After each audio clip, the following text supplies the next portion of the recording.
روزہ کس پہ فرض ہے؟ امیروں پہ کہ غریبوں پہ؟ کہنے نے میں تو کام ہی میرا تو کام ہی محنت مزدوری والا، میں کیسے روزہ رکھوں؟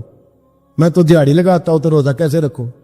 میں نے نہیں کسی حدیث میں پڑھا کہ روزہ وہ رکھے جو دفتر میں بیٹھتا ہے۔ صحابہ کے زمانے میں تو دفتر ہوتے ہی نہیں تھے، کسی جگہ نہیں لکھا ہوا روزہ وہ رکھے گا جو اے سی میں بیٹھتا ہے، تب تو اے سی تھے ہی نہیں۔ حضرت ابوبکر صدیق رضی اللہ تعالیٰ عنہ سے لے کر جناب بلال تک سارے اپنے ہاتھ سے کام کرتے، سارے اپنے ہاتھ سے کام کرتے، سارے۔ حضرت عمر فاروق رضی اللہ تعالیٰ عنہ خلیفہ وقت ہونے کے باوجود مال غنیمت کے اونٹ چرنے جاتے تھے تو چراگاہ میں چھوڑنے بھی جاتے تھے، لینے بھی آتے تھے واپس۔ سارے لوگ اپنے ہاتھوں سے مشقت والے کام کرتے۔ حضرت بلال مزدوری کرتے، سلمان فارسی مزدوری کرتے، مقداد مزدوری کرتے، صحابہ مزدوریاں کرتے، روزے رکھتے۔ اور رمضان کے جانے کا وقت ہوتا تو در رسول پہ کھڑے ہو کے عرض کرتے محبوبہ دل نہیں بھرا، دل کرتا ہے کبھی رب سارا سال ہی روزے عطا کرے، سارا سال رمضان دے تو ہم سارا سال روزے رکھنے کو تیار ہیں۔ جذبہ تھا، طاقت تھی، ہمت تھی۔ آج نوجوان لڑکا ہے کہتا ہے مجھ سے بھوک برداشت نہیں ہوتی۔ میرے بھائی رب بیماری لا دینا، اللہ سے دعا مانگے اللہ شفائیں عطا فرمائے، اور دعا کرے اللہ آزمائے سے محفوظ فرمائے۔ آپ یقین کریں میں نے لوگوں کو دیکھا ہے حلق سے قطرہ نہیں اترتا، خوراک کی نالی لگی ہوئی ہے، اعلیٰ غذائیں پکی ہوئی پڑی ہے، عرش کا مالک کہتا ہے میں تیرے حلق سے گزرنے نہیں دوں گا، قانون بن گیا۔ میں نے دیکھا ہے ڈرپ پہ لوگ زندہ ہے، بوتل لگی ہوئی ہے گلوکوز کی، گزارا چل رہا، اعلیٰ غذائیں پڑی ہیں، لاکھوں روپیہ تجوری میں پڑا ہے۔ مالک کہتا تو نہیں کھا سکتا تو وہ کھانے نہیں دیتا، نہیں کھانے دیتا۔ ایک شخص یورپ کے علاقے کا، میں کسی کالم نویس کا پڑھ رہا تھا، وہ کہتا ہے میری خربوں میں جائیداد ہے لیکن میرے معدے میں ایسی تکلیف ہے کہ میں آٹے کو چھان کر جو اوپر سے بورا نکلتا ہے صرف وہ کھا سکتا ہوں، اس کے علاوہ میں کائنات کی کوئی نعمت کھا نہیں سکتا۔ اور میرے بھائی وہ جب چاہے تو بڑے بڑے کھانے کھانے سے تجھے روک دے، تیرے دانت چبانے کے قابل نہ رہے، زبان نگلنے کے قابل نہ رہے، معدہ تیرا ہضم کرنے کے قابل نہ رہے، وہ جب چاہے تو جو مرضی کر لے۔ وہ کہتا چل تو میری مرضی پہ چلنا، ایک مہینہ میرے کہنے پہ نہ کھا، ایک مہینہ میرے کہنے پہ نہ کھا، تو یا اللہ تو کیا کرے گا؟ فرمایا صوم تصحو، میرے نبی پاک نے فرمایا تم روزے رکھو اللہ تمہیں صحت عطا فرما دے گا، اللہ تندرستیاں دے دے گا، شفائیں دے دے گا۔ تم روزے رکھو اللہ تمہیں، سبحان اللہ، اللہ طاقت دیتا ہے، ہمت دیتا ہے، اللہ ہمت دیتا ہے۔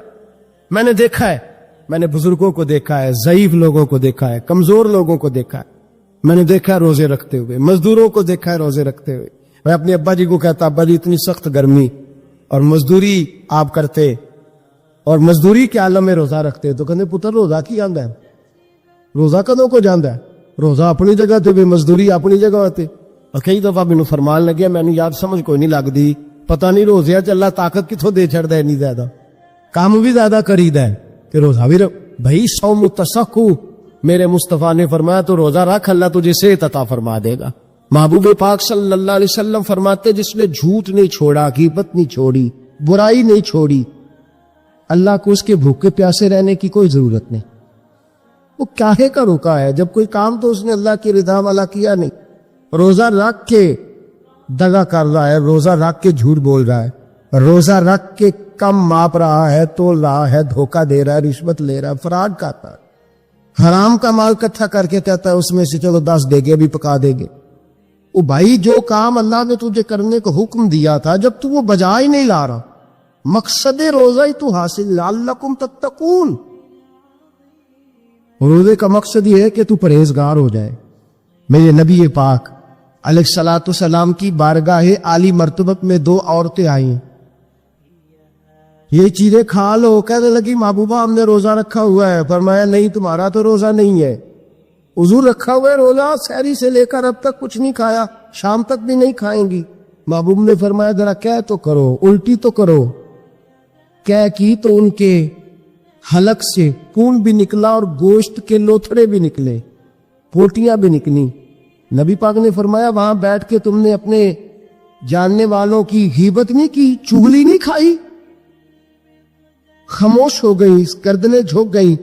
نبی پاک نے فرمایا تم نے قرآن نہیں پڑھا؟ کہ جو اپنے بھائی کی غیبت کرتا ہے وہ مردہ بھائی کا گوشت کھاتا ہے، تو گوشت کھا کے بھی تمہارا روزہ رہ گیا۔ کس طرح کا روزہ ہے کہ صاحب روزہ رکھ کے نہ رکھنے والوں پہ تنقید کر رہے ہیں۔ تراویاں پڑھ کے نکلے ہیں تو کہتے ہیں میں اکیلا ہی نیک ہوں، باقی تو محلے میں کوئی پڑھتا ہی نہیں۔ یہ کیسا تیرا روزہ ہے کہ تو روزہ رکھ کے تو اس کے مقصد کو نہیں سمجھا؟ لعلکم تتقون۔ روزہ دار تو وہ ہے کہ روزہ رکھا ہوا ہے، کھانے بھی سے رکا ہے، پینے سے بھی رکا ہے، عمل زوجیہ سے بھی رکا ہے، پھر وہ جھوٹ سے بھی رکے، غیبت سے بھی رکے، بدنگاہی سے بھی رکے، حرام خواری سے بھی رکے ساری چیزوں سے۔ یہ بتلائیے کہ روزے کی حالت میں اپنی بیوی کے پاس جانا منع ہے تو غیر محرم کو دیکھنا جائز ہے؟ ہمارے ٹی وی پہ میں نے پہلے بھی کہا تھا کہ ہم ٹھیکیدار اور ذمہ دار نہیں ہیں مذہب کے۔ یہاں ہمارے آنے سے پہلے بھی کوئی بیٹھا تھا، ہم مریں گے تو یہاں ہم سے بڑے بڑے نیک لوگ بیٹھے، کوئی بندہ ذمہ دار نہیں ہے۔ بڑے بڑے کج پلا، صاحب جبہ و دستار، بڑے بڑے صاحب بصیرت، آئمہ، فقہاء، علماء، زعماء، نقباء، صوفیاء، اولیاء، غوث، کتب، ابدال، اوتاد، کتب الاقطاب، جانے کون کون آئے، علماء آئے، مفسرین آئے، محدثین آئے، گزر گئے۔ ہم تو خاک نشین لوگ ہیں، تھوڑا کام کرنے والے، تھوڑی صلاحیت رکھنے والے۔ لیکن بھائی اگر کرتے ہیں تو ایک کام کرتے ہیں، ساتھ دوسرا نہیں کرتے۔ یہ کس طرح کا دین سکھانے لوگ نکلے کہ شوال سے لے کر شعبان تک گانا سنایا جائے گا، شعبان سے لے کر شوال تک ناچ گانا کیا جائے گا، شوال سے لے کر شعبان تک دھما چوکڑی ہوگی، رمضان آئے گا تو حدیثیں سنائی جائیں گی، رمضان آئے گا تو لوگوں کو قرآن پڑھ کے سنایا جائے گا۔ یہ مذہب باز نہیں ہے کہ گویے مذہب سکھائیں گے، ایکٹر مذہب سکھائیں گے۔ یہ مذہب باز نہیں ہے کہ ایک گلاس کے اندر پہلے شراب پی لو، پھر اسی گلاس میں رمضان آئے تو شاید بانٹنا شروع کر دو۔ یہ باز نہیں، یہ میرے رسول اللہ کا مذہب ہے۔ اگر تمہیں شوق ہے دین سیکھنے سکھانے کا، یکم رمضان کو توبہ کرو اور کہو کہ ہم ٹی وی پہ بیٹھ کے حدیثیں سنائیں گے تو سارا سال سنائیں گے، اور جس زبان سے حدیث نکلے گی پھر اس سے کبھی گندا گانا نہیں نکلے گا، پھر کبھی ناچ گانا نہیں ہوگا۔ یہ کون سا مذہب ہے جو بیویاں سکھا رہی ہیں؟ یہ کون سا دین ہے جو عورتیں سکھا رہی ہیں؟ میرے رسول پاک صلی اللہ تعالی علیہ وآلہ وسلم کا وہ مذہب ہے کہ میرے اعلیٰ حضرت فاضل بریلوی رحمۃ اللہ علیہ نے فرمایا، مرد کے لیے جائز نہیں کہ وہ عورت کی زبان سے میلاد بھی سنے، نعت بھی سنے۔ مرد کے لیے جائز نہیں، مرد کو مرد سکھائے گا، عورت سکھائے گی تو عورتوں کو سکھائے گی۔ بے شک آپ سویرے فتویٰ دیجئے کہ چھوٹی سی مسجد میں بیٹھ کے، چھوٹے سے کونے میں بیٹھ کے چھوٹا سا مولوی، اور وہاں تو اتنے بڑے مفتی ٹی وی پہ بیٹھے ہوئے، وہ غلط ہے تو صحیح ہے کیسے ہو گئے؟ سنو، میرے نبی پاک علیہ الصلوۃ والسلام کے مذہب کا حسن یہ ہے کہ اسلام کہتا ہے ایک نظر بی بی کو دیکھا کسی نے غلطی سے تو معافی ہو جائے گی، دوسری نظر شہوت سے دیکھا تو حرام ہے اس کے لیے، وہ پاکستان کا مولوی ہو یا سعودی عرب کا شاہ ہو، کسی کے لیے عورتوں کے بیچ پھرنا اٹھنا بیٹھنا جائز ہے؟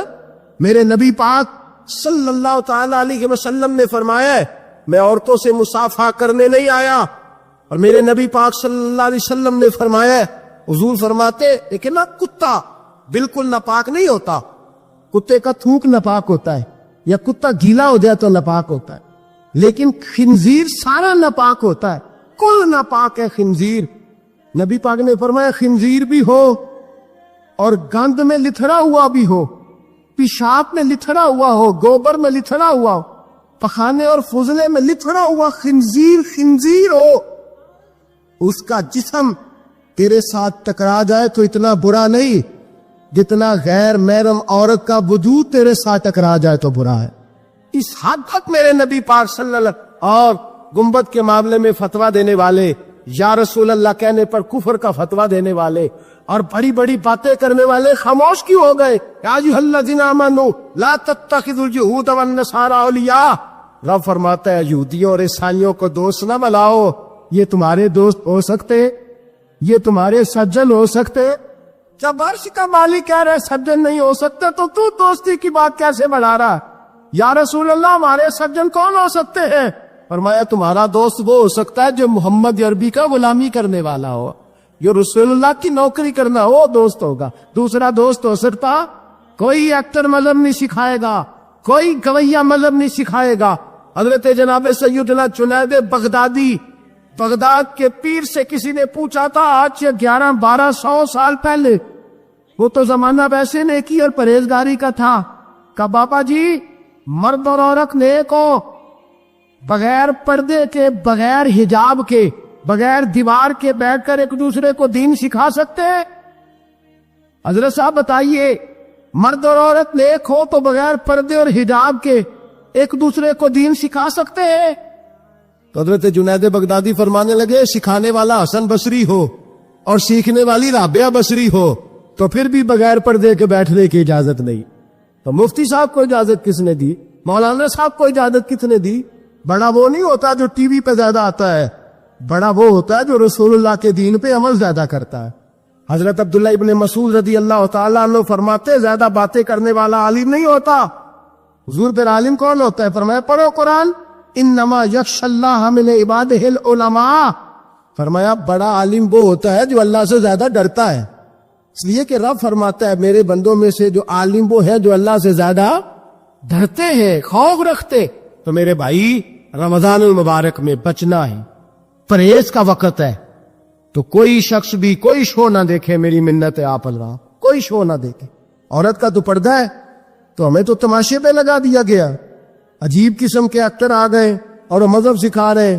میری اپیل ہے آپ سے کہ سحری افطاری کے وقت ٹیلی ویژن بند رکھے، کیا چیز کھول کے رکھیں؟ یا قرآن کھول کے رکھیں یا رسول اللہ کا فرمان کھول کے رکھیں، اللہ رسول کی طرف توجہ رکھیں، وہ سیکھنے سکھانے کا وقت ہے۔ چھوڑے گویوں سے دین سیکھا جائے گا، آپ ہمیں کوئی شکوہ نہیں، یہ پکی توبہ کریں، سویرے آئے آ کے دین سکھائے۔ اور میں ان سے بھی اپیل کروں گا کہ آؤ دین سکھاؤ۔ حضرت فضیل بن عیاض فرماتے میں ڈاکو تھا، کبھی کبھی چھپ چھپا کے جمعہ پڑھا کرتا تھا، پھر میں نے توبہ کی تو سچی توبہ کی، پھر میں نے توبہ کی تو رب کو راضی کرنے والی توبہ، پھر میں نے توبہ کی تو چھوڑی ہر شے، غریبوں کا لوٹا ہوا مال واپس کیا، جس کے پیسے نہ دے سکا اس کے گھر میں جا کے اس کی بھینسوں کو چارہ ڈالا، اس کے اونٹوں کی خدمت کی، میں نے قرضے چکائے، اور میں سچی توبہ کر کے مسجد آیا۔ جس خطیب کے پیچھے میں جمعہ پڑھا کرتا تھا وہ میرے ہاتھے بیعت کر کے مرید ہو گیا۔ اللہ تبارک و تعالیٰ نے اپنے بندوں کے دل میری طرف پھیر دیے، پھر تمہیں اس میں انعام دینے کی ضرورت نہیں پڑے گی، پھر تم کٹیا نشین بل کے بھی دین پہ لاؤ گے تو اللہ اس میں تاثیر پیدا فرما دے گا۔ تو روزے کا معنی رکنا ہے، روزے کا معنی بولیے، روزے کا معنی رکنا، کس سے؟ جھوٹ سے، غیبت سے، بدی سے، بدنگاہی، کھانے پینے۔ رب تعالیٰ تجھے یہاں ہوٹل کھلے ہوئے ہیں، یہاں عجیب حالات ہے، ہوٹل کھلے ہوئے ہیں، لوگ بہانے ڈھونڈتے پھرتے ہیں، کہتے ہیں کٹ لگ گیا تھا، ذرا تھوڑا سا خون نکل آیا، سنی پلاس لگائی ہے تو روزہ نہیں رکھا، یہ ذرا مجھے تھوڑی دقت ہو گیا تو میں نے روزہ نہیں رکھا، کھانسی لگ گئی ہے تو روزہ نہیں رکھا۔ او خدا کے بندے، روزہ تو نعمت ہے۔ اور سبحان اللہ، میرے نبی پاک نے فرمایا لکل شیء زکات و زکات الجسد الصوم، فرمایا ہر شے کی زکات ہوتی ہے، وجود کی زکات روزہ ہے، روزے رکھو جسم کی زکات نکل جائے۔ فاقہ کرنا بھی میرے نبی پاک کی سنت ہے، مسواک کرنا بھی سنت ہے، اور فاقہ کرنا بھی۔ مسواک والی سنت زیادہ اپناتے ہیں لوگ، فاقہ کرنا بھی نبی پاک کی سنت ہے۔ ایک صاحب مجھے کہنے لگے جناب بیٹھ کے کھانا حضور کی سنت ہے، میں نے کہا کبھی کبھی نہ کھانا بھی نبی پاک کی سنت ہے، نہ کھانا بھی حضور کی سنت ہے۔ اور ہمارے فقہاء نے لکھا ہے جو روٹی زیادہ کھاتا ہے اس میں دو باتیں پیدا ہو جاتا، کیا کیا؟ ایک بولتا زیادہ ہے، دوسرا سوتا زیادہ ہے، غافل ہو جاتا ہے۔ فاقہ اور حکیم اطباء ڈاکٹر کہتے ہیں کہ پیٹ خالی رہے نا جس آدمی کا، اس کا حافظہ مضبوط ہوتا ہے، اس کے ذہن کی گرہ کھلتی ہے، زیادہ کھانے سے تو خماری چڑھتی ہے، دماغ ڈھونڈتے پھرنا روٹی کدھر سے آج اچھی ہے، گھر میں نہیں پکی تو ہوٹل چلے جانا، کھانے کے سوا اور کام ہی کوئی نہیں۔ اور صاحب میرے نبی پاک علیہ السلام نے فرمایا کافر 7 آنتوں سے کھاتا ہے، 7 آنتوں سے، اور فرمایا میرا مومن 1 آنت سے کھاتا ہے، اس کے وجود میں کھانے والی 1 آنت ہے، کافر 7 آنتوں سے کھاتا ہے۔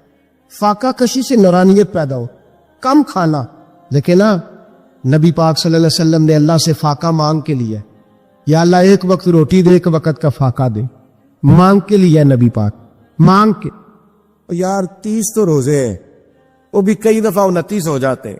اللہ کہہ رہا ہے ایام معدودات، ایک گنتی کے دن ہے۔ او میرے بھائی کیا مصیبت ہے، میرا وقت نہیں گزر رہا۔ آپ یقین کریں اللہ جانتا ہے، ہم تو رمضان کو زنجیریں ڈالتے ہیں، یہ کام بھی رہ جاتا ہے رمضان گزر جاتا ہے، یہ بھی رہ جاتا ہے رمضان گزر جاتا ہے، یہ بھی نہیں ہو پاتا رمضان، پتہ نہیں کس وقت روزے آتے ہیں، کب نکل جاتے ہیں۔ کہتے ہیں میرا وقت نہیں گزرتا تو میں ٹی وی دیکھتا ہوں۔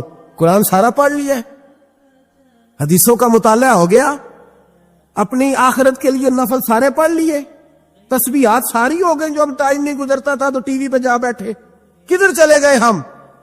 علامہ اسماعیل حقی نے حدیث لکھی، حضرت عائشہ صدیقہ رضی اللہ تعالیٰ عنہ فرماتی ہے، تفسیر روح البیان میں موجود ہے، کہتی ہے ایک دن حضور اچانک میرے ساتھ آرام فرماتے بستر سے اٹھے نکل گئے۔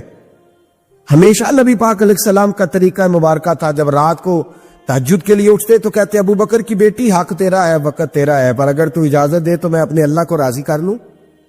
آج حضور نے پوچھا ہی نہیں، بستر سے اٹھے چلے گئے۔ کہتی میں اٹھی، میں نے دائیں بائیں دیکھا، محبوب نظر نہ آئے۔ حضور کی تامد استعمال شدہ پڑی تھی، وہ تامد میں نے اٹھا کے اوڑھ لی اور میں نکل گئی حضور کو تلاش کرنے۔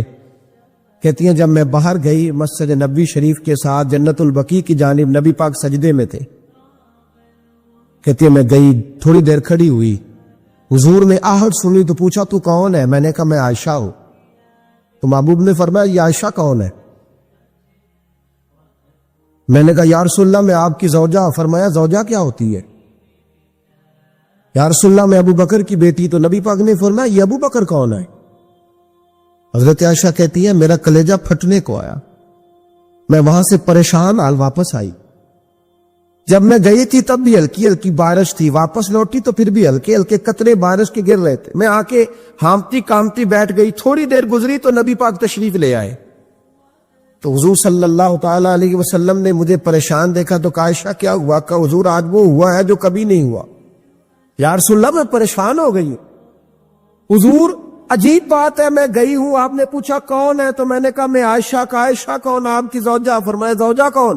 ابو بکر کی بیٹی۔ کا ابو بکر کون؟ اور پھر حضور میں گئی ہوں تو میرے کپڑے بھیگ گئے، آپ آئے تو کپڑے خشک ہیں، سمجھ نہیں آئی۔ تو لفظ سنو حدیث کے، نبی پاک نے فرمایا عائشہ لی مع اللہ وقت، میرا اپنے اللہ کے ساتھ ایک وقت ہوتا ہے۔ کس کے ساتھ؟ آج میرا دوستوں کے ساتھ وقت ہے، آج میرا گھومنے کا وقت ہے، آج میرا خوش گپیوں کا وقت ہے، آج میرا سیاحت کا وقت ہے، آج میرا پکنک کا وقت ہے۔ میرے نبی پاک نے فرمایا لی مع اللہ وقت، عائشہ میرا اپنے اللہ کے ساتھ، میرا اپنے اللہ کے ساتھ ایک وقت ہوتا ہے۔ اس وقت نہ وہاں کوئی فرشتہ آ سکتا ہے، نہ کوئی نبی اور مرسل آ سکتا ہے۔ جب فرشتہ اور نبی نہیں آ سکتے تو عائشہ اور ابو بکر کیسے آ سکتے ہیں؟ تو کہا یا رسول اللہ پھر وہاں ہوتا کون ہے؟ تو حضور فرمانے لگے ایک میں ہوتا ہوں، دوسرا میرا رب ہوتا ہے، تیسرا کوئی موجود نہیں ہوتا۔ امت کو درس دیا ایک وقت 24 گھنٹوں میں ایسا لایا کر اس میں تو اپنے رب کو دکھڑے سنائے، اس میں تو دعائیں مانگے، اس میں تو عرض و نیاز کرے، اس میں تو اپنے گناہوں کی معافی چاہے۔ اعلیٰ حضرت کے والد گرامی سے کسی نے پوچھا مولانا نقی علی خان صاحب سے کہ حضرت جی فرعون 500 سال ہی حکومت کر گیا، 500 سال ہی حکومت کر گیا، اللہ کا مقابلہ کرنے والا پکا کافر بے ایمان۔ تو آپ فرمانے لگے ملا رومی کی وہ کتاب پڑھو مثنوی، جس میں انہوں نے لکھا ہے کہ جب ساری دنیا سو جاتی تھی تو فرعون اٹھ کے مصلے پہ بیٹھتا تھا، کہتا تھا یا اللہ معاف کر دے، رب تو ہی ہے، گناہگار بڑا ہوں پر مہربانی کر۔ روز معافیاں مانگتا تھا تو رب کریم کی قدرت نے مہلت دی کہ روز توبہ کرتا ہے، چلو ایک دن سچی بھی کاری جائے تو اچھا ہے، اللہ نے مہلت دی۔ اور میرے بھائی اگر تو روز رات مصلے پہ بیٹھے تو تجھے مہلت ملے، عذاب نہ آئے۔ اگر تو اپنے رب کے ساتھ پناہی کرے تو اللہ تجھے مہلت دے، سزا نہ دے۔ لیکن ہم یہ وقت نکالتے ہی نہیں، اللہ کے ساتھ میت کا ہمارا مزاج ہی نہیں۔ ترمذی شریف میں نبی پاک علیہ السلام نے فرمایا ہے دنیا داروں کو دکھڑے نہ سنایا کر، مالداروں کے سامنے رونے نہ رویا کر، یہ تجھے کیا دے سکتے؟ تو اٹھ کے جائے گا تو کہیں گے محنت کرتا نہیں، روز مانگنے آ جاتا ہے۔ دنیا داروں کو دکھڑے نہ سنا، پر میں دکھ سنا تو اپنے رب کو سنا۔ اللہ والوں کو سنا, اللہ کے نبی کو سنا, اس سے مراد یہ سارے. کہا دکھڑے اپنے رب کو سنا. اگر تو اپنے رب کو دکھڑے سنائے گا تو تھوڑی دیر ضرور ہوگی, لیکن ایک دن ایسا ضرور آئے گا. میرے مصطفیٰ کریم فرماتے ہیں رب تجھے دنیا سے بے نیاز کر کے مالا مال فرما دے گا. دھوکے کا مزاج نہ بنا, کینچی لے کے نہ گھوم کے کیسے جیب کاٹ سکتی, اللہ کو دکھڑے سنا. حضرت عائشہ عرض کرنے لگی حضور چلے یہ تو سمجھ آ گئی, لیکن بارش مجھ پہ پڑی آپ پہ پڑی نہیں, تو کہا عائشہ تم نے اوڑا کیا تھا؟ کہا حضور آپ کی طامت. فرمایا بارش کوئی نہیں تھی, جب تو نے میری طامت لی تو خدا کی رحمتیں تم پر برسنے لگ گئی. تو حضور کے وجود سے لگی ہوئی چیز کوئی اوڑھ لے تو رحمت برستی ہے, تو میرے نبی کی مسجد چومنے سے کیوں رحمت نہیں برستی؟ جالی چومنے سے کیوں نہیں برستی؟ جہاں جہاں حضور رکے, جہاں جہاں نبی پاک ٹھہرے, وہاں جانے سے کرم کیوں نہیں ہوتا؟ تو عزیزو یاد رکھو, رمضان میں ایک ڈیوٹی آپ نے یہ کرنی ہے کہ عبادت کو وقت دے, ٹائم نکالیں. جو اتنے سے بھی فارغ ہے نا, وہ 19ویں روزے تک کل فارغ ہو کے 20 کو اعتکاف بیٹھے. زندگی میں ایک دفعہ اعتکاف تو ویسے بڑا ضروری ہے. ہمارے بزرگوں نے لکھا ضروری ہے ایک بندہ اعتکاف کر لے زندگی میں ایک دفعہ, ہر سال کرے تو سنت ادا ہوگی. ویسے سنت مؤکدہ الکفایہ ہے, بستی میں اگر کوئی بھی نہ بیٹھے گا تو سارے گناہگار ہوں. ہم انشاءاللہ اس مسجد میں اس سال اجتماعی اعتکاف کریں گے. میں نے یہ پروگرام بنایا ہے کہ لوگ اعتکاف تو بیٹھتے ہیں, لیکن نہ بیچاروں کو قرآن مجید پڑھنا آتا ہے, نہ نماز وضو غسل کے مسائل آتے ہیں, نہ انہیں پتہ ہے کہ رات عبادت کیسے کرنی ہے. تو میں نے یہ ارادہ کیا اس سال, میں نے معافی لیا ہاتھ باندھ کے. میں نے کہا یار سارا سال میں پورے ملک میں گھومتا ہوں, اس سال رمضان میں میرا ارادہ ہے میں صرف اپنے شہر میں رہوں, میں کہیں نہ جاؤں, تاکہ جو جہاں سے بھی چل کے آئے اسے فون نہ کرنا پڑے, میں اسے مل جاؤں ویسے ہی. تو میں انشاءاللہ تعالی یہی رہوں گا, اور رمضان کی 10 راتیں میں اپنے اعتکاف والوں کے ساتھ گزاروں گا انشاءاللہ تعالی. یہاں آپ لوگ آئیں, جو سنجیدہ قسم کے لوگ ہیں ان کو ساتھ لائیں, وہ یہاں آ کے اعتکاف کریں. لنگر شریف بھی ہم دیں گے جو ہماری توفیق ہوگی, اور انشاءاللہ دونوں وقت دیں گے اپنی توفیق کے مطابق. اور یہ کوئی صدقہ زکوٰۃ خیرات سے نہیں ہوگا, یا آپ ہمارے مہمان ہوں گے تو یہ مہمان نوازی ہوگی انشاءاللہ تعالی. تو یہ اپیل آخر میں اعلان کرنا تھا, پر چلو بات آ گئی تو میں نے شروع میں کر دیا. یا ہم مقدور بھر کوشش کریں گے آپ کے لیے اجتماعی اعتکاف کا بندوبست. ہمارے جو دیگر طلباء علماء ہوں گے وہ بھی آپ کے ساتھ وقت گزاریں گے, وضو غسل نماز کی چیزیں سکھائیں گے, آپ کو قرآن مجید پڑھنا پڑھانا سکھائیں گے. 10 دنوں میں جو ممکن ہو سکے گا ہم انشاءاللہ تعالیٰ کریں گے. تو اعتکاف میں وقت ہے. دوسرا کام آپ نے یہ کرنا ہے رمضان شریف میں کہ قرآن پاک زیادہ سے زیادہ پڑھنا ہے. پڑھیں گے انشاءاللہ. اگر آپ ناراض نہ ہو تو ہم نے قرآن مجید پڑھنا بالکل ہی چھوڑ دیا. قرآن پاک کھلتا ہی نہیں, توجہ ہی نہیں, مزاج ہی نہیں. سارا دن بیت جاتا ہے, قرآن مجید نہیں کھلتا, قرآن مجید نہیں پڑھا جاتا. ایک شخص مجھ سے ملنا چاہ رہے تھے مسجد نبوی شریف میں حاضر تھا, تو وہ ایک دفعہ آئے گزر گئے, میں قرآن شریف پڑھ رہا تھا, پھر آئے تو گزر گئے قرآن شریف, تیسری دفعہ پھر آئے تو کہنے لگے آپ نے کتنا کو پڑھنا ہے. میں نے ان سے کہا کہ مہربانی کرو مجھے دعا دو کہ اللہ مجھے پڑھتا ہی رکھے. آپ نے یہ کیا لفظ ادا کر لیے کہ کتنا کو پڑھنا ہے؟ خدا کے بندو یہاں کام کیا ہے؟ اگر تلاوت بھی نہیں کرنی تو کرنا کیا ہے وہاں؟ میں اکثر کہتا ہوں کہ چونکہ ہم تو مسیتڑ ہیں, ہمارا تو مزاج ہے مسجدوں میں رہنے کا, چونکہ عام لوگوں کا مزاج نہیں ہوتا تو وہاں بھی بازاروں کو ٹائم زیادہ دیتے, خریداری میں وقت زیادہ لگاتے. اگر ہماری طبیعت مسجد میں بیٹھنے کی ہو, قرآن پاک پڑھنے کی ہو, تو بڑا ذوق بن جائے. قرآن مجید امام اعظم ابو حنیفہ امام اعظم رمضان شریف کے اندر 61 قرآن مجید پڑھا کرتے تھے. کتنے؟ 60 اور 1 61. ایک قرآن شریف دن میں پڑھتے, ایک رات کو پڑھتے, پورے دن میں قرآن مجید ختم کرتے, ایک رات کو. اور آپ فرماتے 61واں قرآن مجید وہ تھا جو میں تراویحوں میں سنا کرتا تھا. 61 قرآن پاک آپ ہر رمضان میں پڑھا کرتے تھے. میری آپ سے گزارش ہے ایک سپارہ مسجد میں پڑھے رمضان میں, ایک سپارہ گھر میں پڑھے. مسجد میں پڑھیں گے تو مسجد کا حق ادا ہوگا, اور گھر میں قرآن پاک کھول کے بیٹھیں گے تو بچے بھی آ کے پاس بیٹھ جائیں گے, چھوٹے چھوٹے بچے. یہ کبھی تجربہ کرنا, یہ بخشش کا ذریعہ ہے.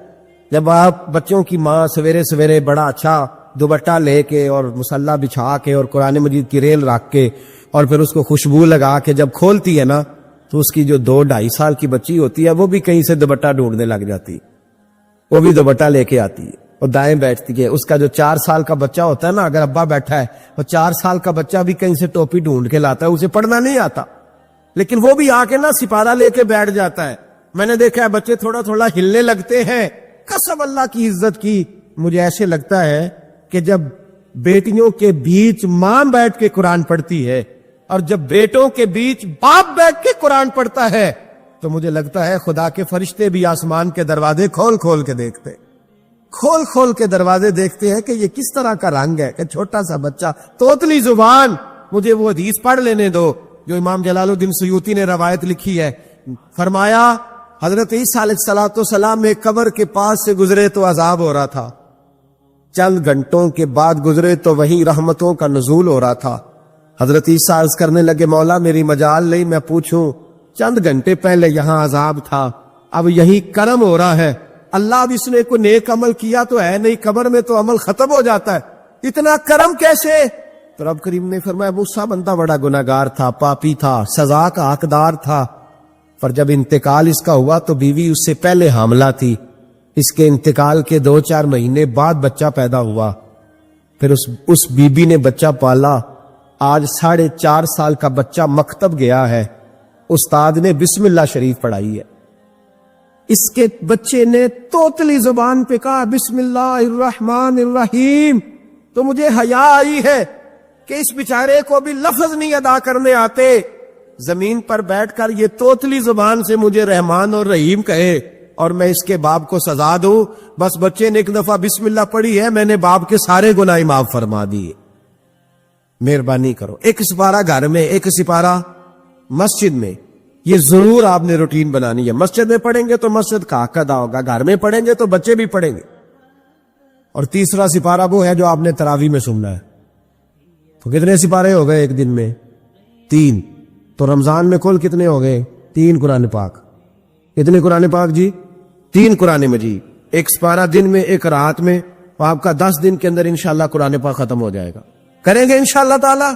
یہ ذہن بنائے, یہ ذوق پیدا کرے, اور قرآن پاک کا ایک حرف پڑھے تو اللہ 10 نیکیاں دیتا ہے, اور رمضان شریف میں 70 گنا بڑھ جاتی ہے. تو اب ذرا ضرب دے لو بات کہاں جائے گی. تو رمضان المبارک میں قرآن پاک سے میں نے کہا کوئی اخبار نہ دیکھو, کچھ نہ دیکھو, سارا دن بس قرآن پاک دیکھو, سارا دن قرآن مجید پڑھے, قرآن پاک سے دل لگائے. حضرت عبداللہ ابن مسعود رضی اللہ تعالیٰ عنہ فرماتے ہیں نبی پاک صلی اللہ علیہ وسلم نے مجھے بلا کے کہا مجھے قرآن پاک تو سنا. میں نے کہا یا رسول اللہ آپ پہ نازل ہوا میں آپ کو سناؤں؟ تو فرمایا میرا دل کر رہا ہے میں تجھ سے سنوں. حضور کو زیادہ آتا تھا نا, تو کبھی کبھی آپ سمجھ لیں کہ آپ کو زیادہ آتا ہے, لیکن پھر بھی سامنے والے, میں اکثر کہتا ہوں مدرسے کے طلباء سے, میں کہتا ہوں آپ قاری اور حافظ تو ہو گئے ہو, پر کبھی کسی اور سے بھی سنا کرو, کہا کرو سناؤ یار 2 آیتیں دل کر رہا ہے. حضرت ابی بن کعب رضی اللہ تعالیٰ عنہ کہتے ہیں نبی پاک تشریف لائے تو مجھے کہنے لگے ابی ادھر آ میں تجھے قرآن پاک سناؤں. میں نے کہا یا رسول اللہ مجھے فرمایا مجھے اللہ نے حکم دیا ہے کہ میں تمہیں سناؤں. حضرت ابی رو کے کہنے لگے یا رسول اللہ رب کریم نے میرا نام لیا ہے. میں کہا وہ کہا؟ فرمایا ہاں تیرا نام لیا ہے. رونے لگے, کہنے لگے حضور پھر تو میں بڑا خوش نصیب ہوں, سنائیے میں سنتا ہوں. تو حضور سننا بھی حضور کی سنت ہے, سنانا بھی نبی پاک کی سنت ہے. قرآن مجید کو سنیں. اور پھر یار دکھ کی بات ہے نا کہ پاسپورٹ کے دفتر تو میں 2.5 گھنٹے کھڑا رہوں, شناختی کارڈ کے لیے میں 1.25 گھنٹہ کھڑا رہوں, اور میں پہلی دفعہ سعودی عرب جاؤں تو امیگریشن کے لیے 2.5 گھنٹے بھی مجھے لائن میں لگنا پڑے تو میں لگا رہوں, دنیا داری کے لیے تو میں اتنا کھڑا رہوں, اور تراویح کے لیے مجھے 1 گھنٹہ نہ کھڑا ہوا جائے اور میں بہانے کرتا پھروں. تو پھر یاد رکھو حضرت سیدہ اسماء کا کرتی تھی, نبی پاک نے مجھے کہا تھا اسماء اللہ کے رستے میں گن گن کے نہ دینا ورنہ وہ بھی تجھے گن گن کے دے گا. جب ہم رب کریم کو وقت اس طرح دیتے ہیں کہ دنیا داری کے لیے تو ساری ہمارے پاس ہمتیں موجود ہیں, اور تراویح کا وقت آیا تو بہانے ڈھونڈنے لگ گیا. تراویح کا وقت آیا تو وہ جو ہے اس نے شروع کر دی بات کہ جناب میرے فلان جگہ تکلیف ہے اور مجھے بلڈ پریشر ہو جاتا ہے تو پسینہ بڑا آتا ہے. تو اب تو آسانیاں ہی بڑی ہیں.